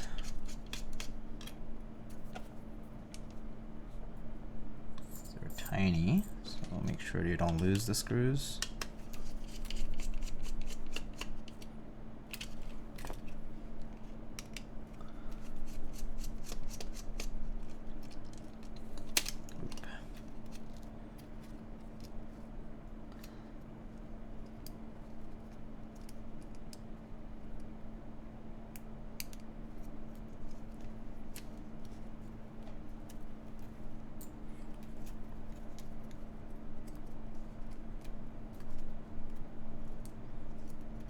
There's 3 little screws here. Just leave it aside like that. Okay, now I need to undo the knob. Take it out. But actually, the knob can just come off like this, can it? Let me see. Let me just double check the instructions. Okay, they remove the daughter board cable.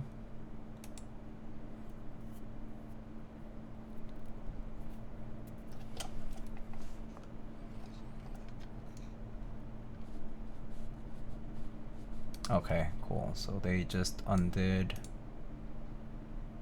Wait, what was that just now? 3. Undo those.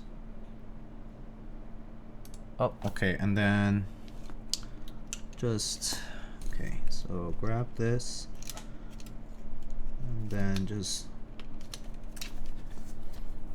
oh, I see. Okay, so just dislodge it from here.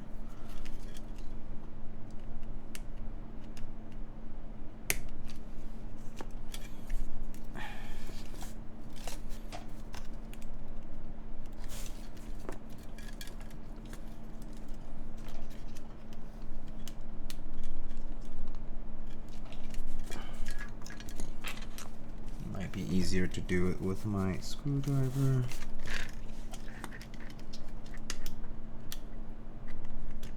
Okay, dislodge that.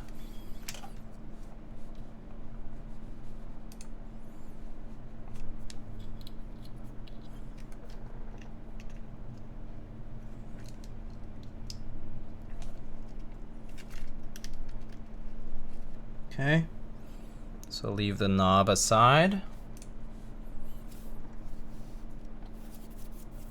Okay, now we undo these guys for the underneath portion here. So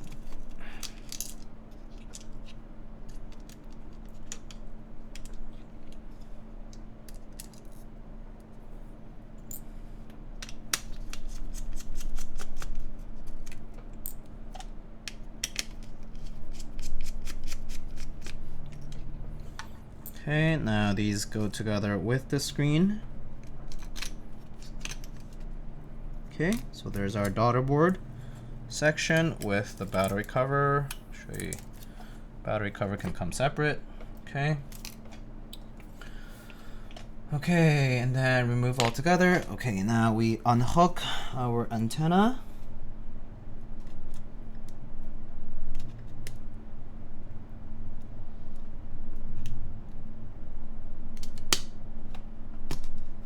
Okay, unhook our antenna cable, and then we remove our battery here.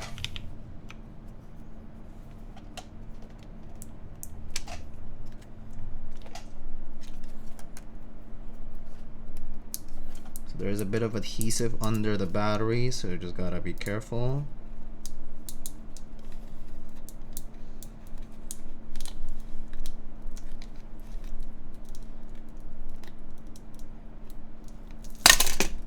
Go, came off. It's adhesive here. Okay, so this daughter board now comes off, and that's it for this case. So the bottom case is already done. All right, so we move on. Now we go to the big case where we are going to be transferring everything over to.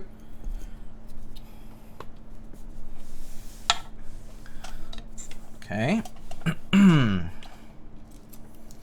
so we start by unhooking here these guys. Let's see. Do you know how much this aftermarket case was? I believe it's around 1,800 yuan, which comes about to be, I think, like $250 US ish. I think that's something like that.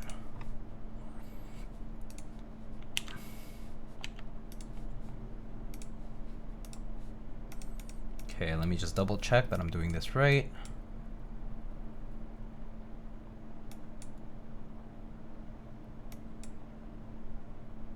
Okay, they remove all that. Wait, give me a sec. They remove those pieces, they remove those pieces, all the screws, all the screws. And then they went ahead and plugged in the daughter board, okay.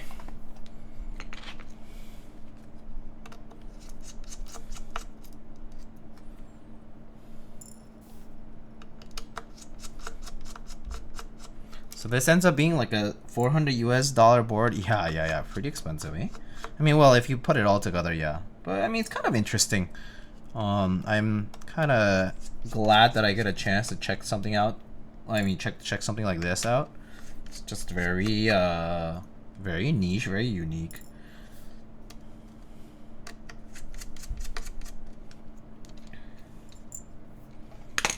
Okay. So here is our daughter board cable. So okay, hook up the screen.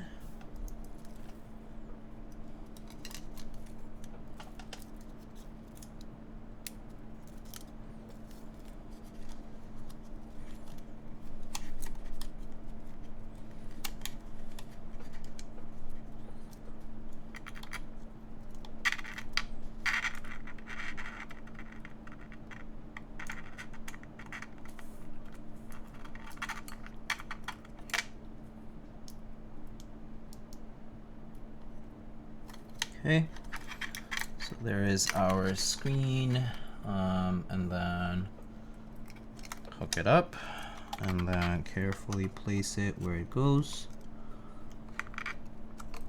Oof. A little bit of a tight spot here. Actually, looks like there's a few screws here that are not undone yet.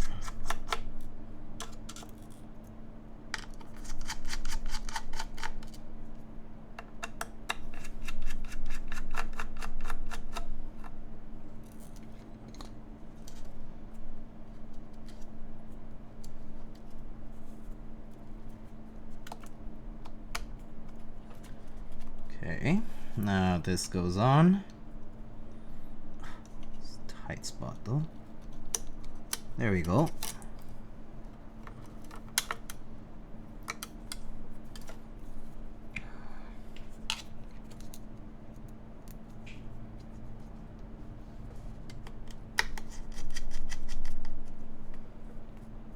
Put the 3 screws for the daughter board. Here, the first one. Interested to see how it'll sound. Yeah, I mean, I'm actually kind of interested too. I mean, the default kind of sounded like just like a lot of other OEM boards. Okay, screw on the daughter board. Okay, and then put on the knob.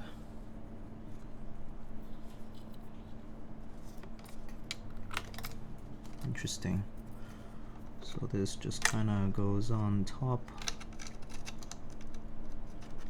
like that, right? And then, oh, I see, this is going to be our holder.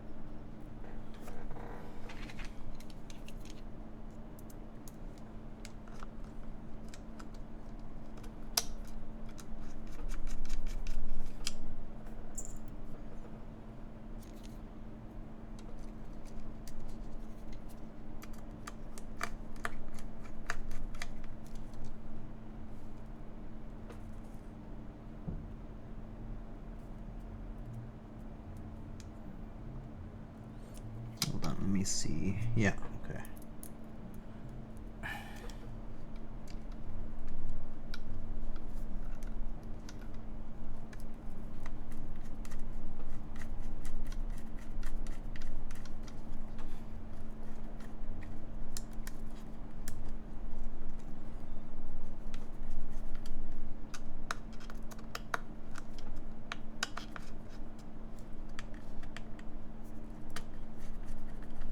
Okay.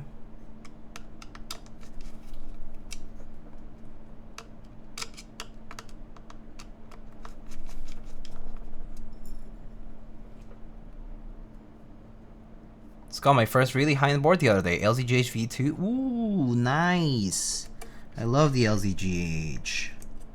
I mean, that's just me. Some people don't love it, but I like it. It's such a unique look. Okay, put on the knob and the screws. Put the screen on top.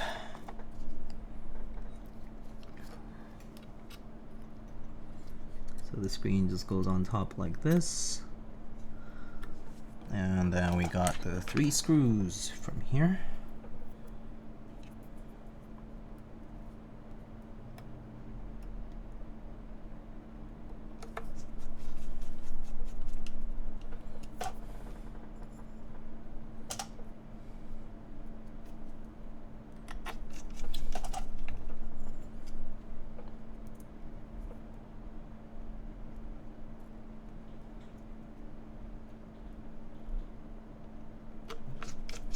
So now the screen's attached.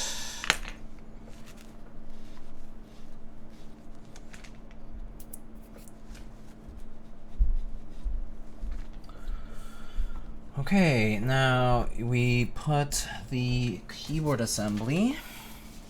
So this can go away for now. The battery's gonna go everything from underneath. So I'll show you guys that in a bit. But here is the board with the gasket and everything, and we now just put the assembly first, and then we're gonna go underneath and do the rest, so you'll see.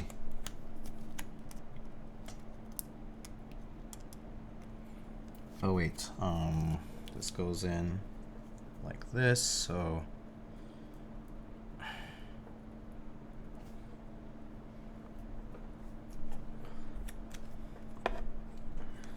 okay, kind of a tight spot to do this. Me opposite way.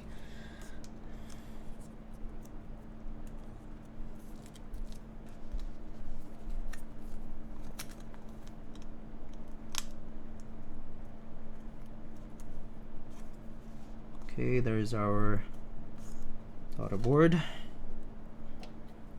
Oh, my gaskets keep falling.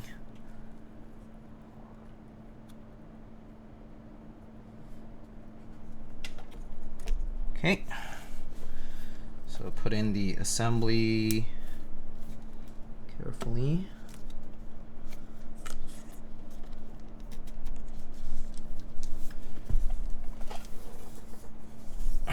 Gotta keep it OG. Oh, I see. Posting your Korean custom post your Korean keyboard thread from 2012 on. Yeah. Old school thread. Although that thread's been alive for quite a long time now. I mean, like, people have posted pretty regularly on it still. Okay, so we put that, and then we put the OEM top. This is a screen cover, so I'm just gonna remove that.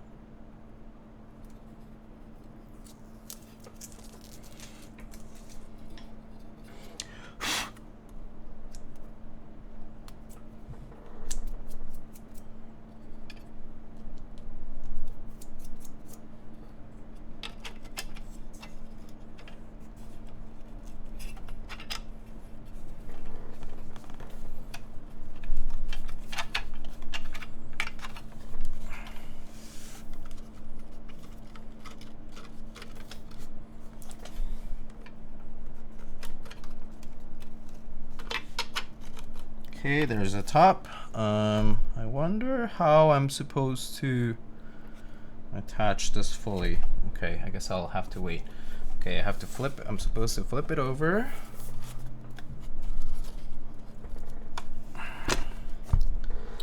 And then I believe I have to... Oh, this is already undone. Okay. So, and then I undo our 2 big screws over here.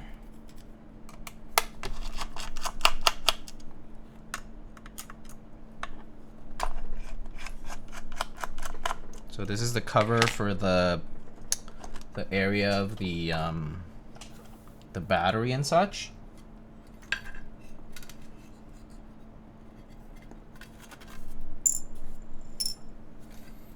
Right.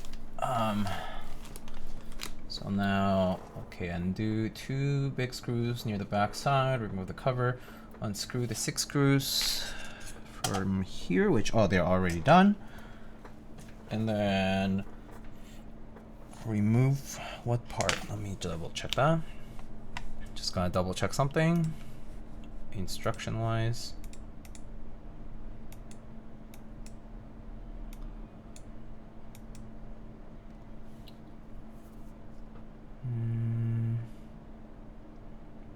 Okay, they undo that. Undo those two.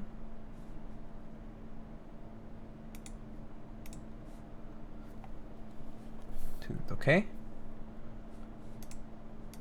Oh, I see. This should. So hold up. This is already off, so I just need to work with this now. Okay, cool. All right, so this is already undone basically. So just leave this aside. And then we get to this part here.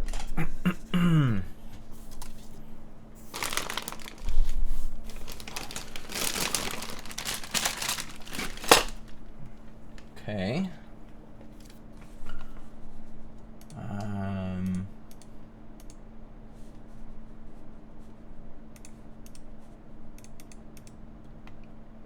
Okay.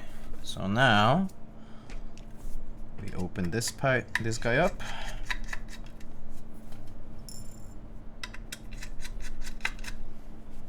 So we're probably gonna be putting our battery in and stuff.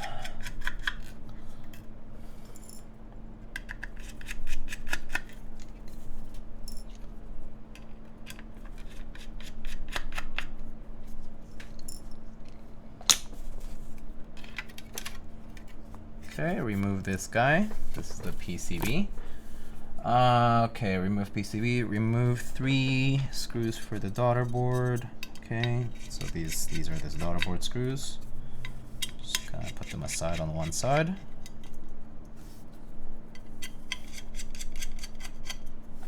Okay. And then put our wireless and battery daughter board along with the 3 screws. Okay, cool. So I believe I don't need this anymore. And I think I should be able to remove this too. Actually, well, let me see. Okay. Okay. So this is our USB-ish thingy. So put our thing like that, and then put the 3 screws back again.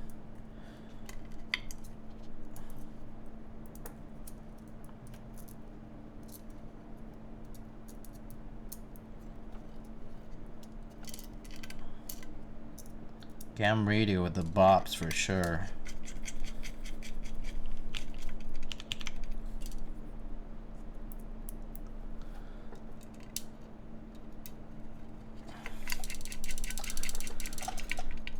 Have you checked out the new Fallout TV series? No, not yet. I've heard about it though. I've been hearing about it though. No, I haven't yet. Is it good?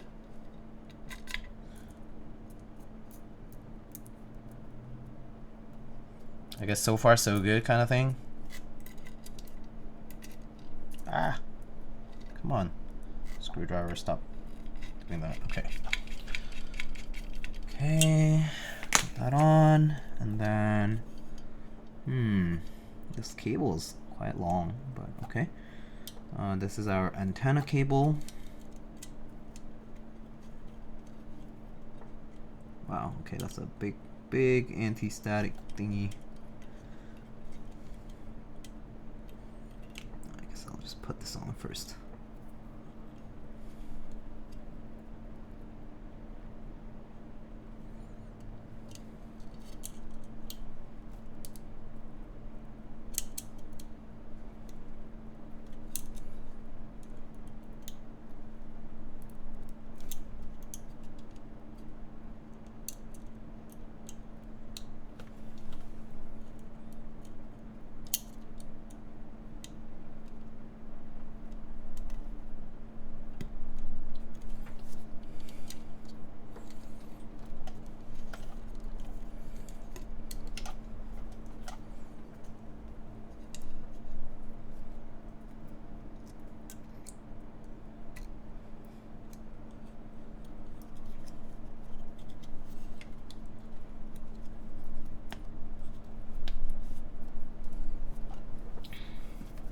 I'm enjoying it more than I expected as a Fallout fan. Oh, cool. Okay. Maybe we'll have to take a look. Okay, and then this is the battery, so just plug in my battery like that. Okay, now it says remove these ribbon cables.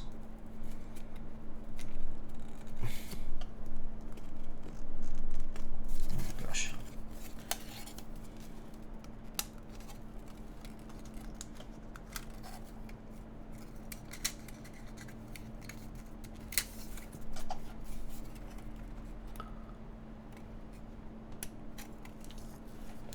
Okay.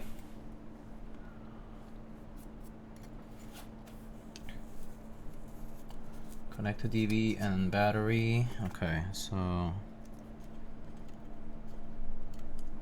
connect these guys.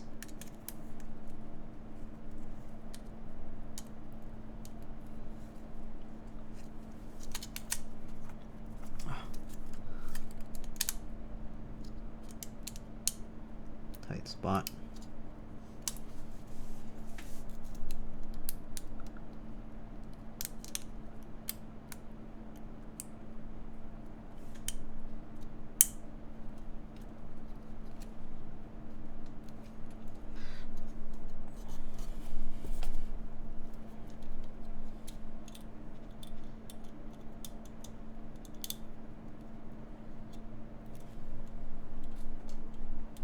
Okay, connect to the daughter boards and then pass through the holes here.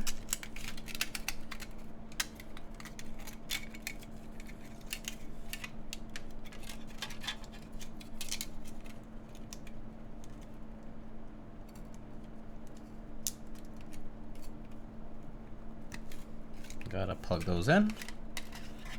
Same with this one.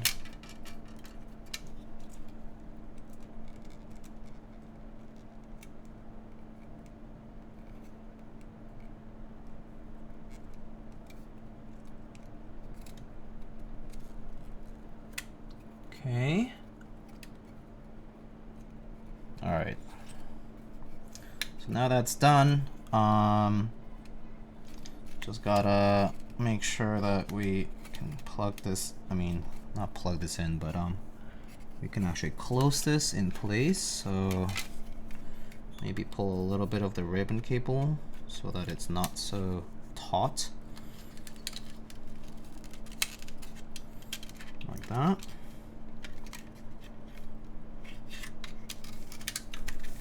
Okay.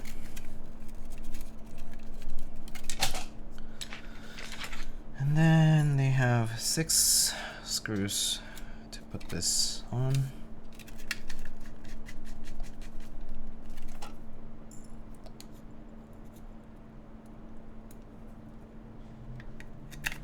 Definitely better than the Wheel of Time series, even as someone who just read the books and wasn't invested in the world. I wanted the time spent watching that back. Oh, that blows.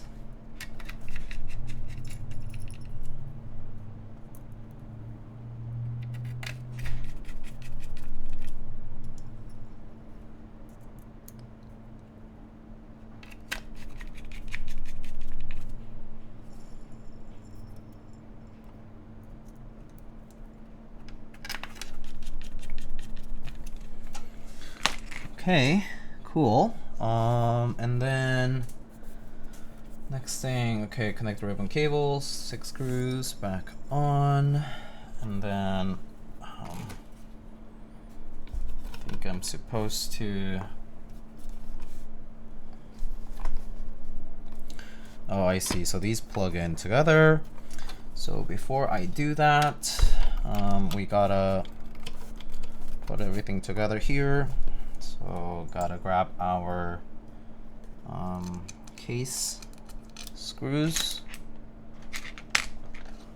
These are M2s from here.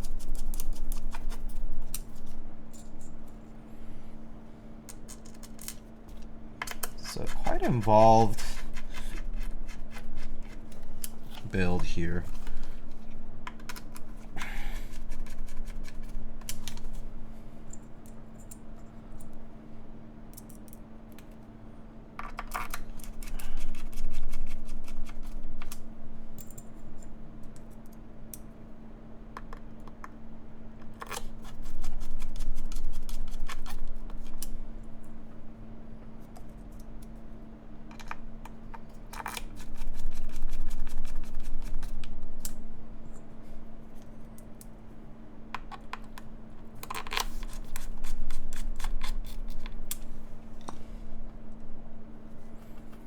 Okay.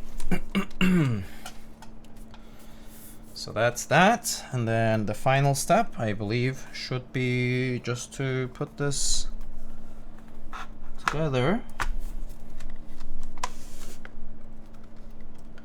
They should fit right in together.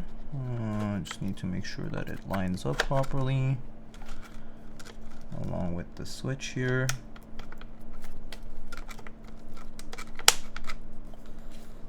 It's a tight fit. So gotta make sure everything's in the right place, including all the switches and all the daughter boards.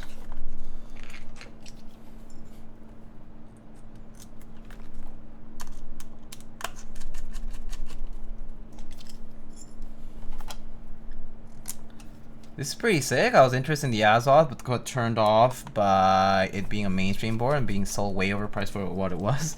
Yeah, I mean, this is like very extra, okay? Like if you're like interested in the Azoth, obviously like it already costs a decent chunk, and then this case I believe is like another 250 plus, you know, whatever tariffs or tax or whatever, you know, shipping.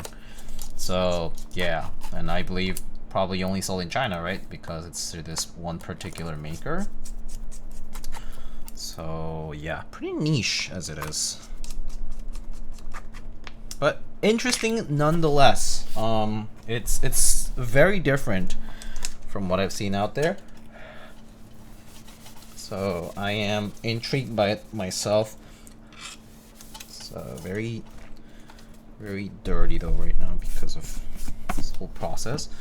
Okay, these are leftover screws from the build. I assume these are the screws from the original case. I can put those back in a bit, but I think the key part here now is, did I do this right is the question.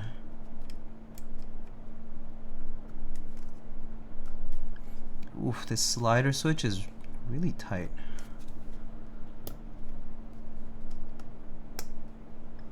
It works, but it's just tight spot. Oh yeah, it works. Okay. Now the real question is, will it work? Okay, port lines up. That's good. So let's see here. Let's hope that it works. Okay, let's hope that it works at least in wireless. Nope. Okay, so clearly I did something wrong, right? Something is not plugging in, basically.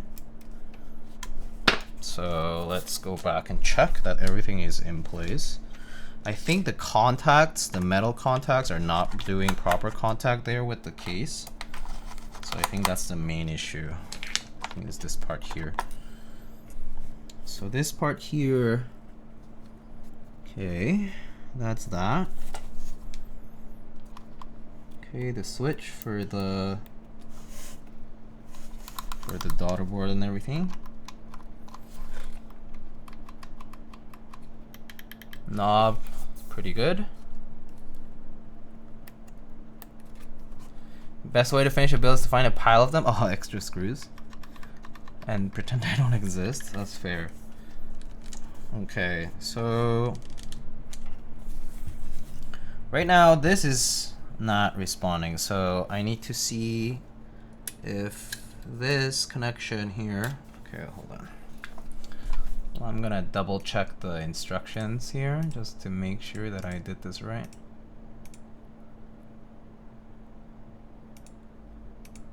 Okay, they plug that in, they plug that in, they passed it through. Okay. I think it's the contact here, the main contact. Oops. That fell over. Give me 1 sec. I'll get it.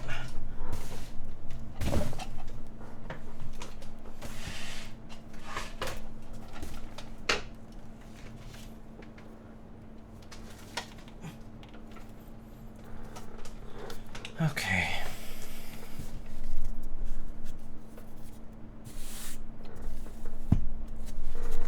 missing anything else? I think I'm good here, right? Okay, cool.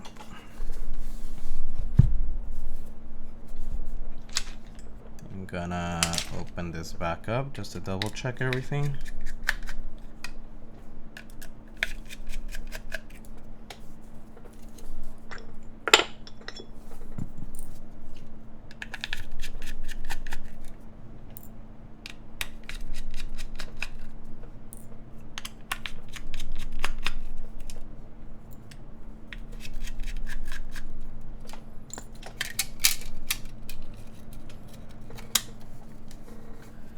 Okay, so battery check, antenna cable check, anti-static block check.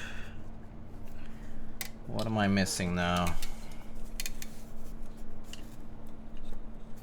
Let me just double check that the battery is actually plugged in properly. Yeah. Okay.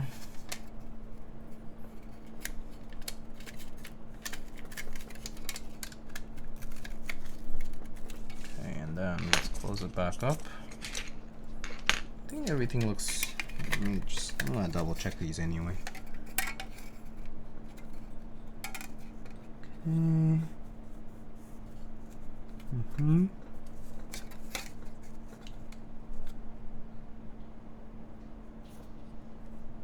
I do wonder if this is supposed to have these shorts. I see a few shorts on the.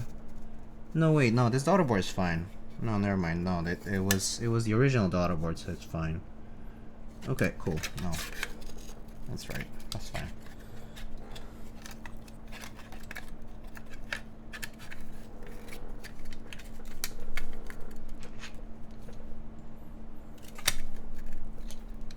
Hopefully this works. I'm pretty much trying to follow the instructions to the T, so I think the worst part is when it doesn't work when you follow them.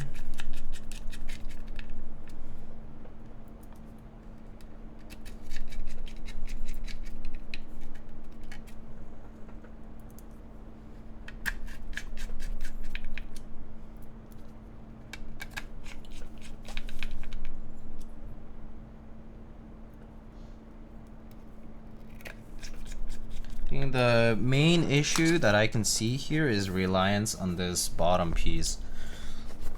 Let's try this again.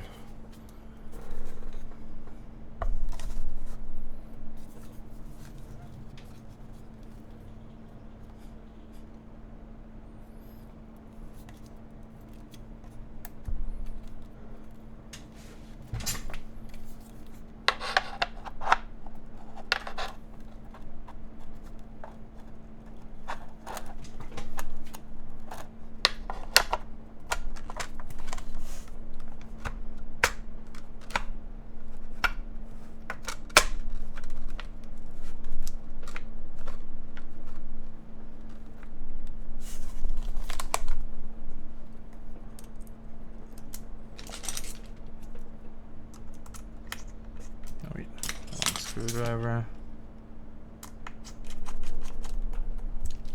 Wait, where's the other screw here? Can I just have it here just now? Where's the other screw?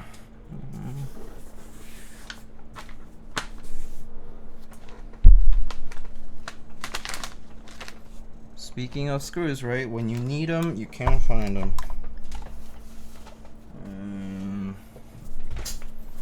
Where's it at? Okay.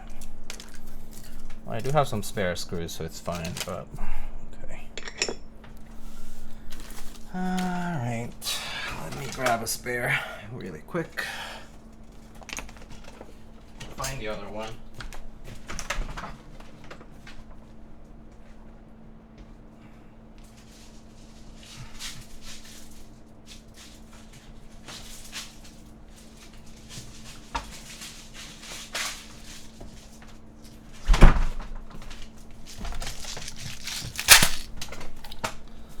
Alright. They're hiding in the mat. Yeah, this mat has a lot going on, so it's probably hiding around here, just can't see it, so it's okay though because I have a lot of screws here, so it's not a problem. So.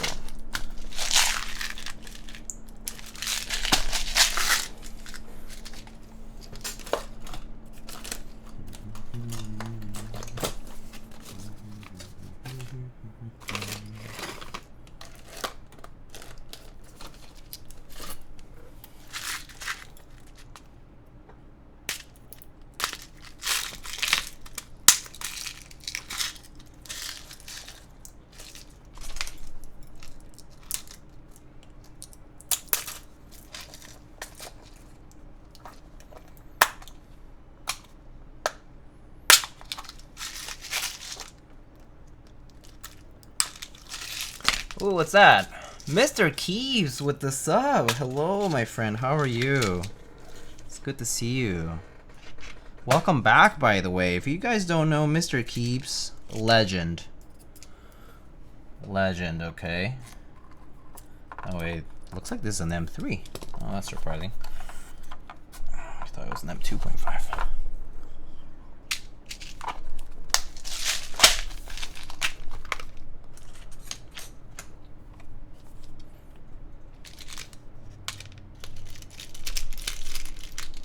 OMG, God is here. Hello. It's good to see you, man. It's good to see you back. Actually, hold up. I think I need a longer one. Let's try an 8mm.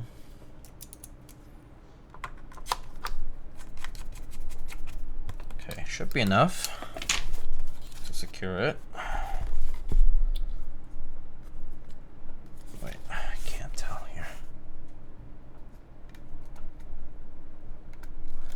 The switch is so hard to see here. Is it properly placed? No, hold up.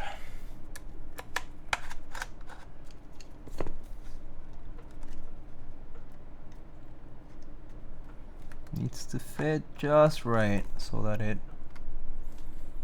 actually screws on. Okay, there.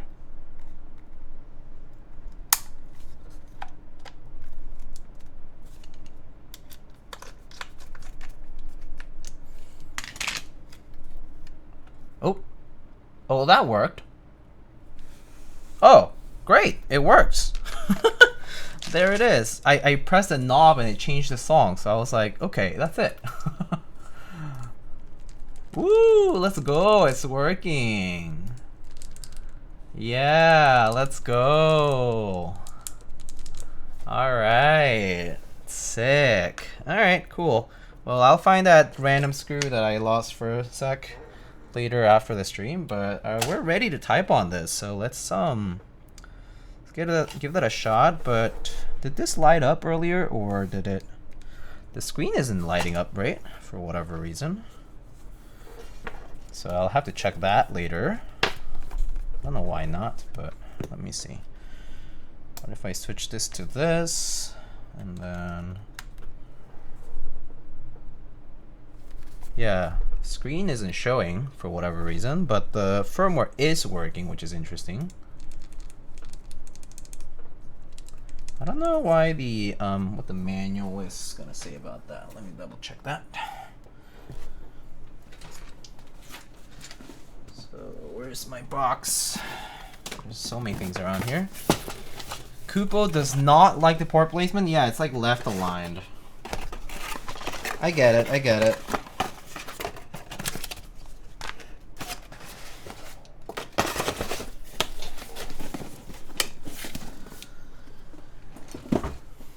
Okay, controls. Okay, I just want to see what I'm supposed to do. Okay, connect. Oh, wow. It uses Armory Crate? Goodness gracious, I hate Armory Crate so much though. I'm not using Armory Crate. Fuck that. I'm using it wireless.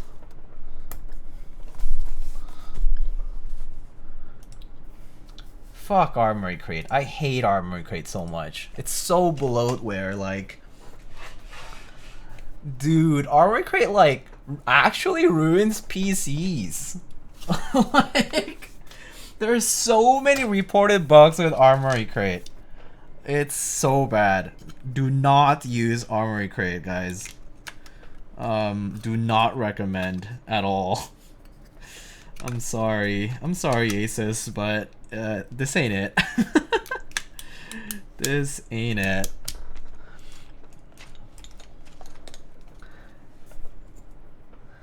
Yeah, no, Armor Crate ain't happening. I'm sorry. If the screen isn't turning on because I have like no firmware or whatever, no, I doubt it though. I think the screen is just because I must have done something wrong on the inside part. I'll probably fix it later, but at least the keyboard itself works, which is good. But I'll definitely have to fix the screen. Let's try testing the board, like typing on it first, and then we can do, and then maybe I can go back and fix the screen situation here. I don't know what the deal with that is, so yeah. So many screws. I'm gonna put the. Right now I'm just like putting all these random screws back because these are all part of the original case, and you know we don't want to lose them, and also they serve as nice possible replacements in the case that original owner wants to put everything back. You can just use the original screws. So I like putting those back in the tapped portions of where they're supposed to go. So I think that's fine, yeah.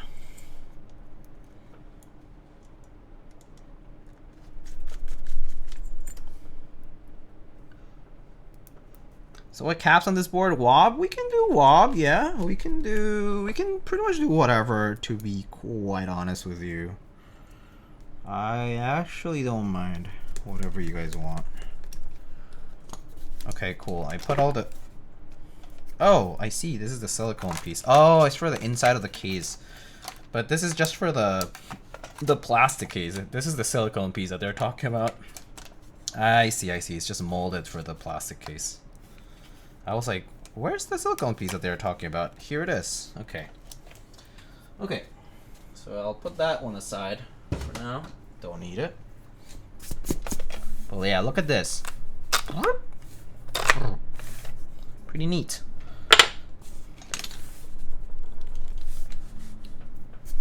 What is the most gamer keycap set you own? Wob with CMYP? Do you guys like that? Wob with CMYP? Or CMY, I guess. CMYW, I guess.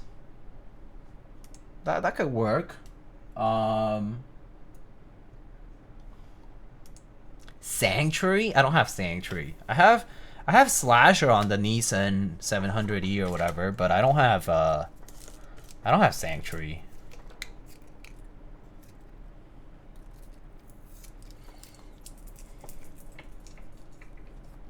Sanctuary sounds super niche.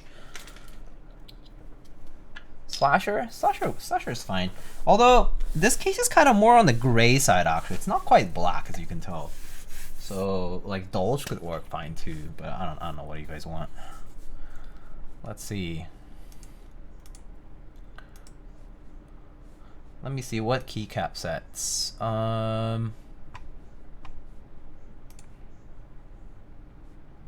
Oh, that's why you said WAP? Okay, yeah, we can do Mictlan. I think I have the Papel Picado. No, wait, the Noche Negra one as well. DMK Ghost? I don't have DMK Ghost, unfortunately. Yeah, we can do WAP. Where's my... Okay, cool. Mictlan would look good. Actually, yeah, let's try Mictlan. Why not? Let me get it. I'll be right back. Okay, I'm gonna go get that really quick. Maybe is Kiwi still? No, he's fast asleep. I'm sorry, Kim. I'm gonna go give you your points back. Okay, BRB. You can check it out from the side here. Look at this. Look at this cool case with adjustable wrist rest. I still don't know why the screen isn't working. Probably just a cable that's not plugged in all the way or something, but we'll figure it out. Okay, BRB.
Okay, I'm back. Alright. Let's try this out with Mictlan. So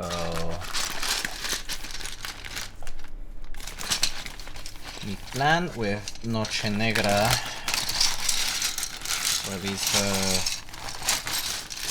the Noche Negra base kit here. Try this one.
Buzz and Juzz.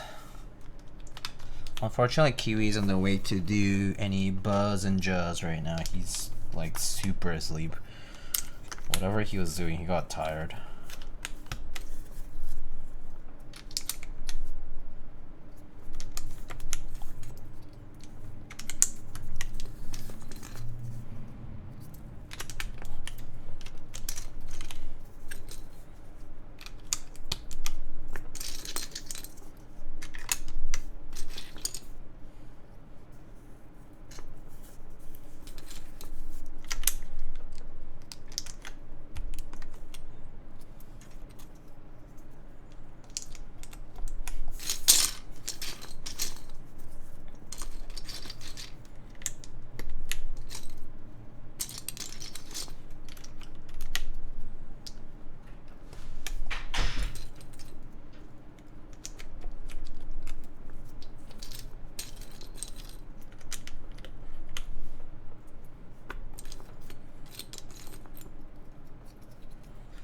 I'm glad you guys are having fun. 5, 6, 7, 8. F10. F8.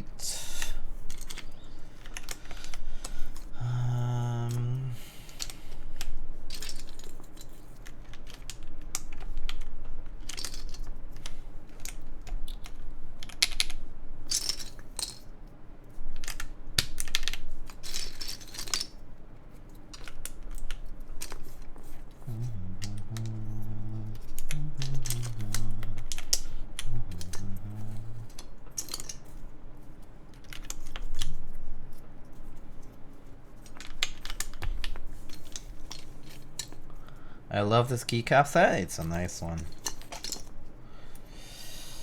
S0 F E6 tilde N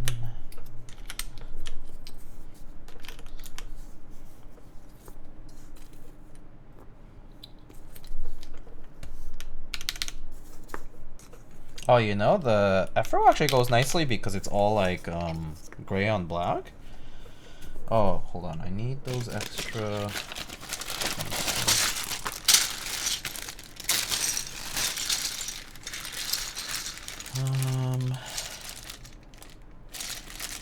These random 1U keys that you would never use unless you're in this layout. There's that 1U control key that I also would never use.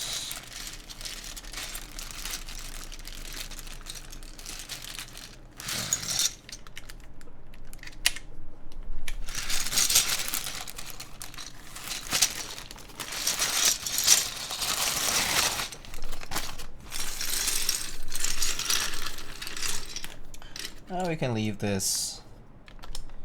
I don't know. I was thinking of a novelty, but then I was also thinking maybe I can just use some resin.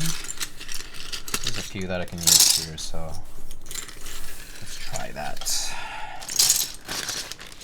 see, we have this guy here. That'll go nicely, and then maybe this horny egg is nice.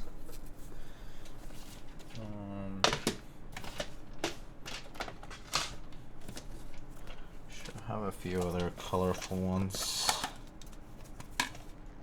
Maybe we can do this.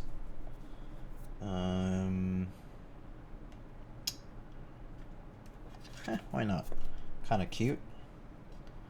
And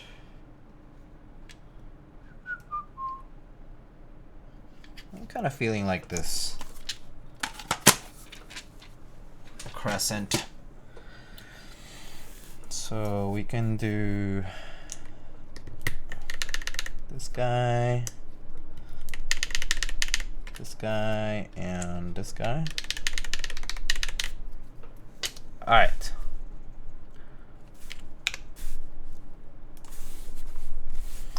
And then I can do this. Whoa. Look at that. Pretty cool, huh? Look, if you look at it from this side, let me actually move this a little bit. Wow. Literally, like, it's like uber long wrist rest thingy. Pretty neat, huh?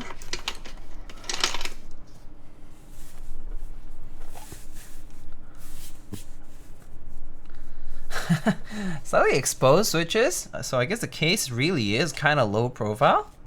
It is what it is. I guess that's just the way it was designed. But this has like some sort of like, you know, like it has like that felt, like a suede kind of thing. Yeah, it has like a suede like material. As you can see, it like this like fur and shit like that can stick so easily to it. It's really hard to come off, hard to clean, kind of a pain.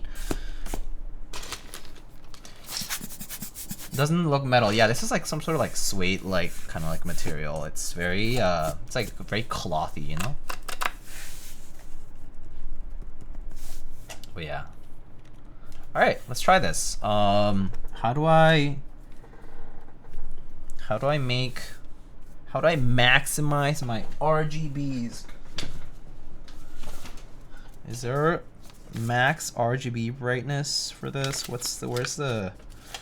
Where's my layout thingies? I don't know my shortcuts, so this is not GMK VIA or anything, so I'm just looking. Bluetooth control knob, brightness adjustment per key. Wait, how?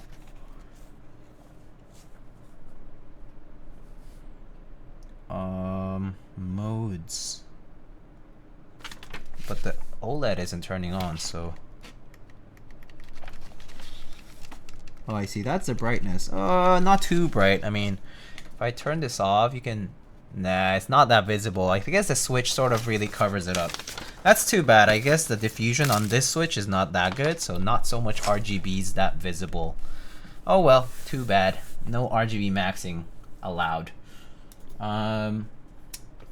Let's still type on this though. So let's try it out.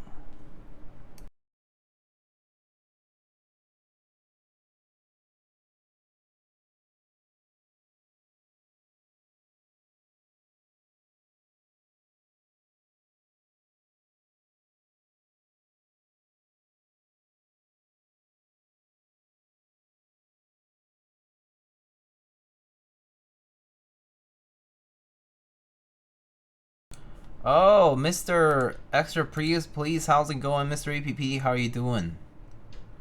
Good to see you. Thank you so much for the 27 months. Well, damn.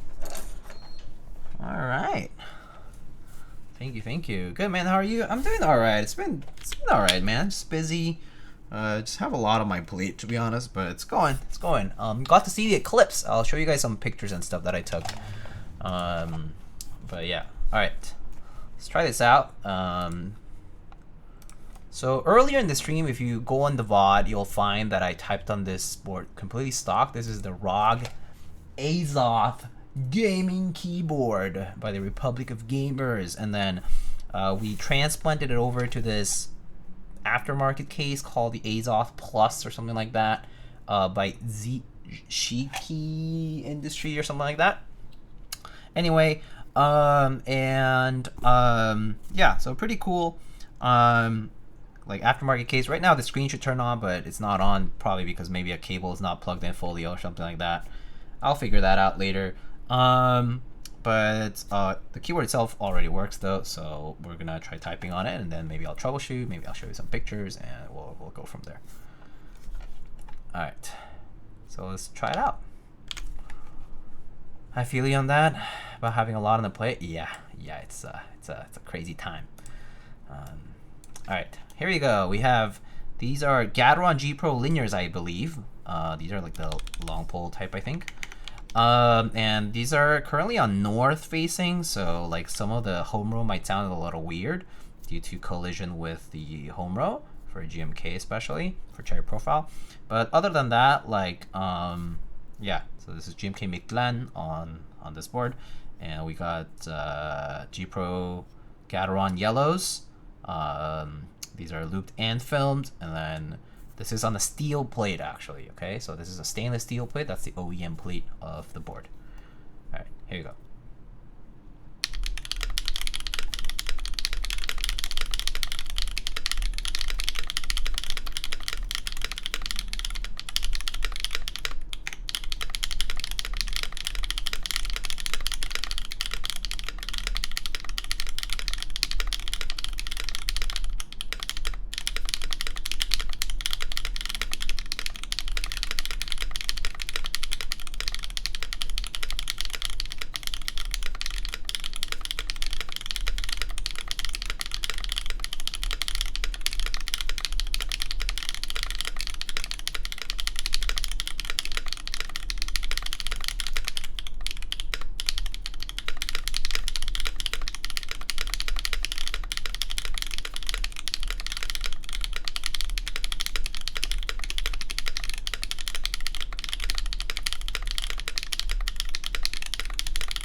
Pretty good.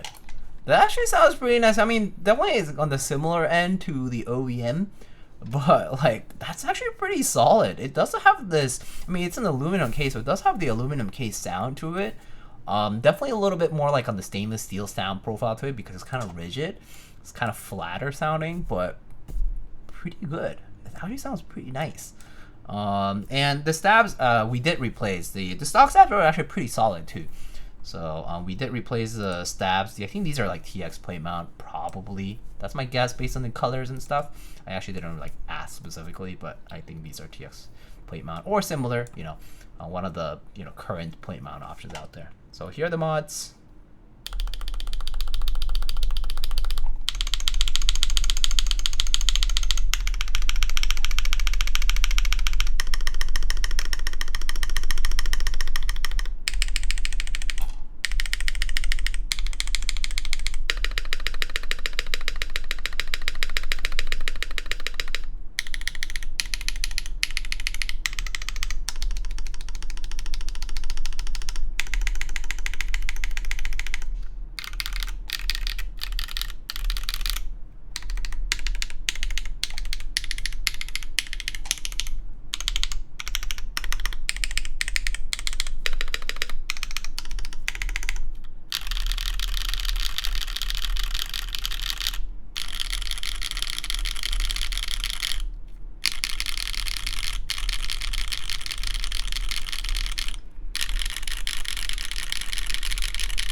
pretty solid. Not gonna lie, this is pretty good.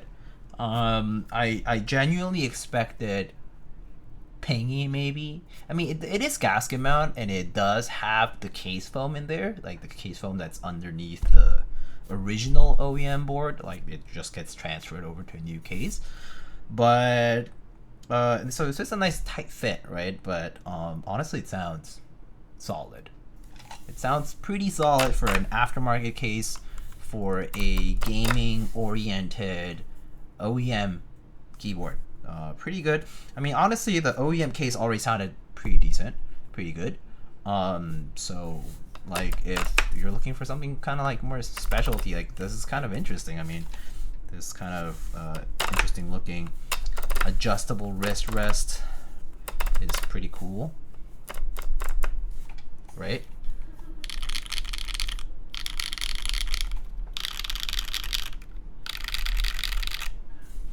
Pretty nice though. I actually dig this. This is actually pretty cool. We can take a look at it from here, just like taking a look at the case here, right? Like that's what it looks like, right? Like if we just leave it alone, right? That's what it is. Leave it for the thumbnail here if you want. But yeah, it's a nice look. It's pretty cool. Plastic bottom, alu top. The OG case is plastic bottom, alu top, yes. And here is all alu. So, right. So, this screen is supposed to turn on. Right now, it's not turning on, probably because of I need to fiddle around with the cable or something, maybe. And then yeah. So, then I'm gonna turn it off for now. So right now it's like off. But yeah, this is the bottom, obviously very fingerprinty. I might clean it up, actually. Let me clean that up. I think I have a little alcohol wipe. So I'll clean it up. Very dirty.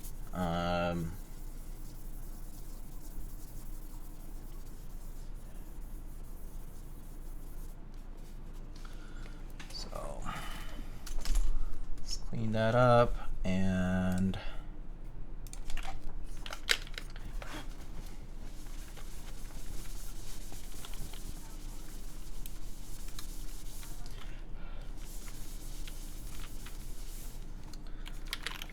but yeah, just not feeling the keyset choice. I think like Wob or Dolge or something like that would be okay.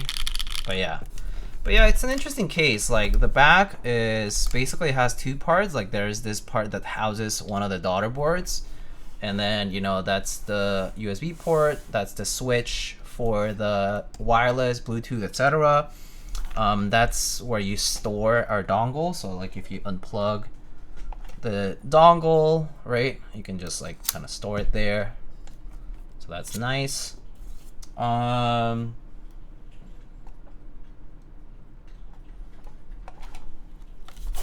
Yeah, but yeah, Wob would look pretty nice. Actually, I mean, maybe I'll switch it to Wob later on. Maybe for the photos, I might kind of just for a more clean look.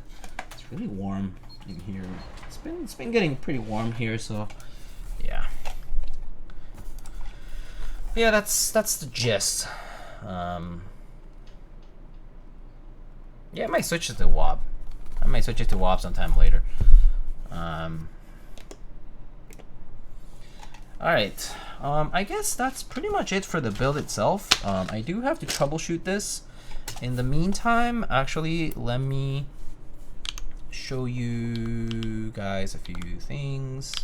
So actually, so I went to up to Ontario, right? And let me see, where's my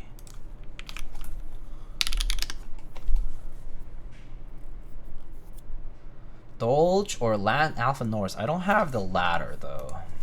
So earlier I was actually editing some pictures. Obviously this is not a great picture.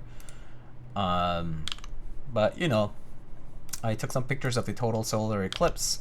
They're not like perfectly aligned, and obviously the intensity is not like amazing, but yeah, I just took some pictures of it. If you wanted to look. Pretty cool. But yeah.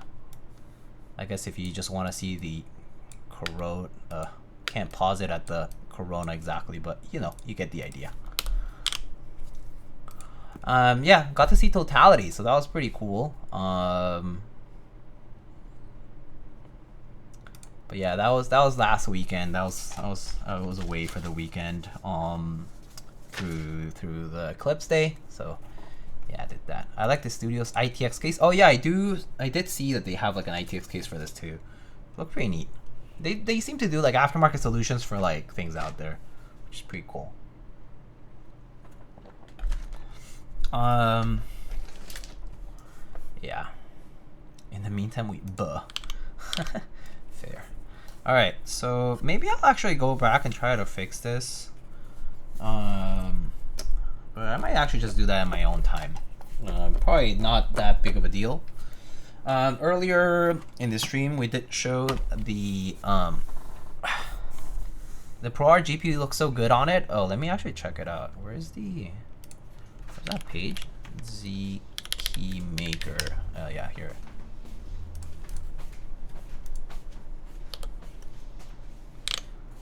Actually, they're on. I think I can. Oh, it's kind of small. Let me make it bigger. Yeah, I think they make like this one, like, yeah, Pro R case, pretty cool. They do all these like random things, kind of cool for fun, like case designs, pretty out there. They also do like keyboard stuff from, yeah, what it looks like. It's kind of cool to see them do like really random stuff. Look at this, some kind of like full-size board with knobs and buttons and stuff. Kind of wild, different. DOI finished firmware. I'm 90% sure this will go through GMK PR first try. Oh, nice. That's sick. The Pro R GPU, the only good-looking GPU on the earth nowadays. I mean, considering how big the GPUs are now too. But yeah, earlier we checked out these Sakura blinks. These are the HHKB ones, from the new ones. Recently put them on this HHKB Pro. It's a nice subtle light pink.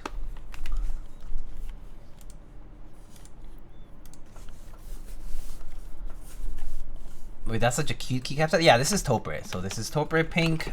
These are artisan keycap modifiers made by an old maker called Key Collective.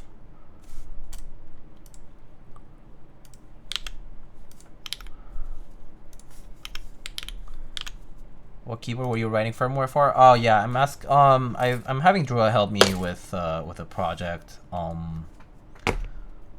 for a DK saver actually, so I'll be building one at some point. So getting something done for a PCB for it. So, but that'll be later.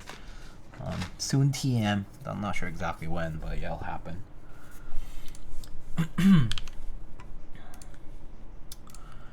All right. Well, that's pretty much all I got for tonight, though.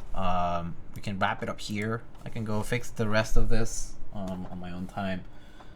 Got a busy weekend. I think I'm like just hanging out with some friends, and then I think Sunday I'm going to this event. One of our friends' dog has cancer, and so they're doing like a little dog party for him. It's kind of sad, but you know, while he's still healthy, right?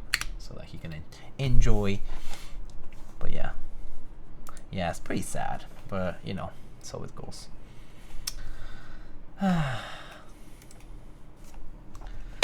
Painful when pets have a hard time. Why is there no okay here? I don't know. You at it, I guess. It's up to you. Alright, folks. I'm probably gonna wrap it up here, though. Let's go check if anybody is currently streaming.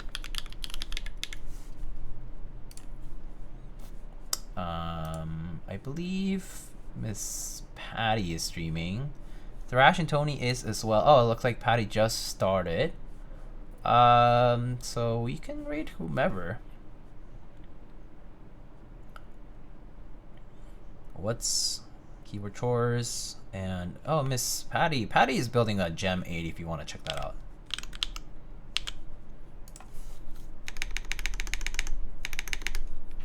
All right.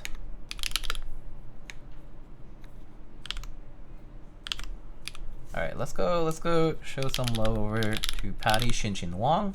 If you don't know her, she streams games as well as keyboard content. So yeah. All right, folks.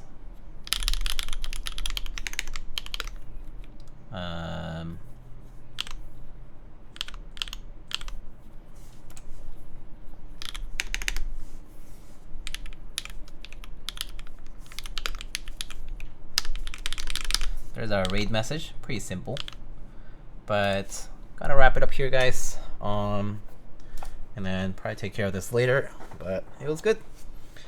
Next time I should be doing. Let me see what build I have. I have a 7V that I need to build at some point. And then I'm also being. I'll also be receiving the Fox Lab x65. I'm going to be building that sometime in April. I'm also going to be building the Cloud 9 by Machina. They also did the Orbit, 65%, but the Cloud 9 is an HHKB inspired 60%, coming all the way from, I believe, Australia. And then later in May, I think I got the Petrichor and the Protagonist to build, so you guys will get to see those later on. But yeah, I'll let you guys take it easy for the rest of the weekend. But thanks again, everyone, and take it easy. See ya, and good night.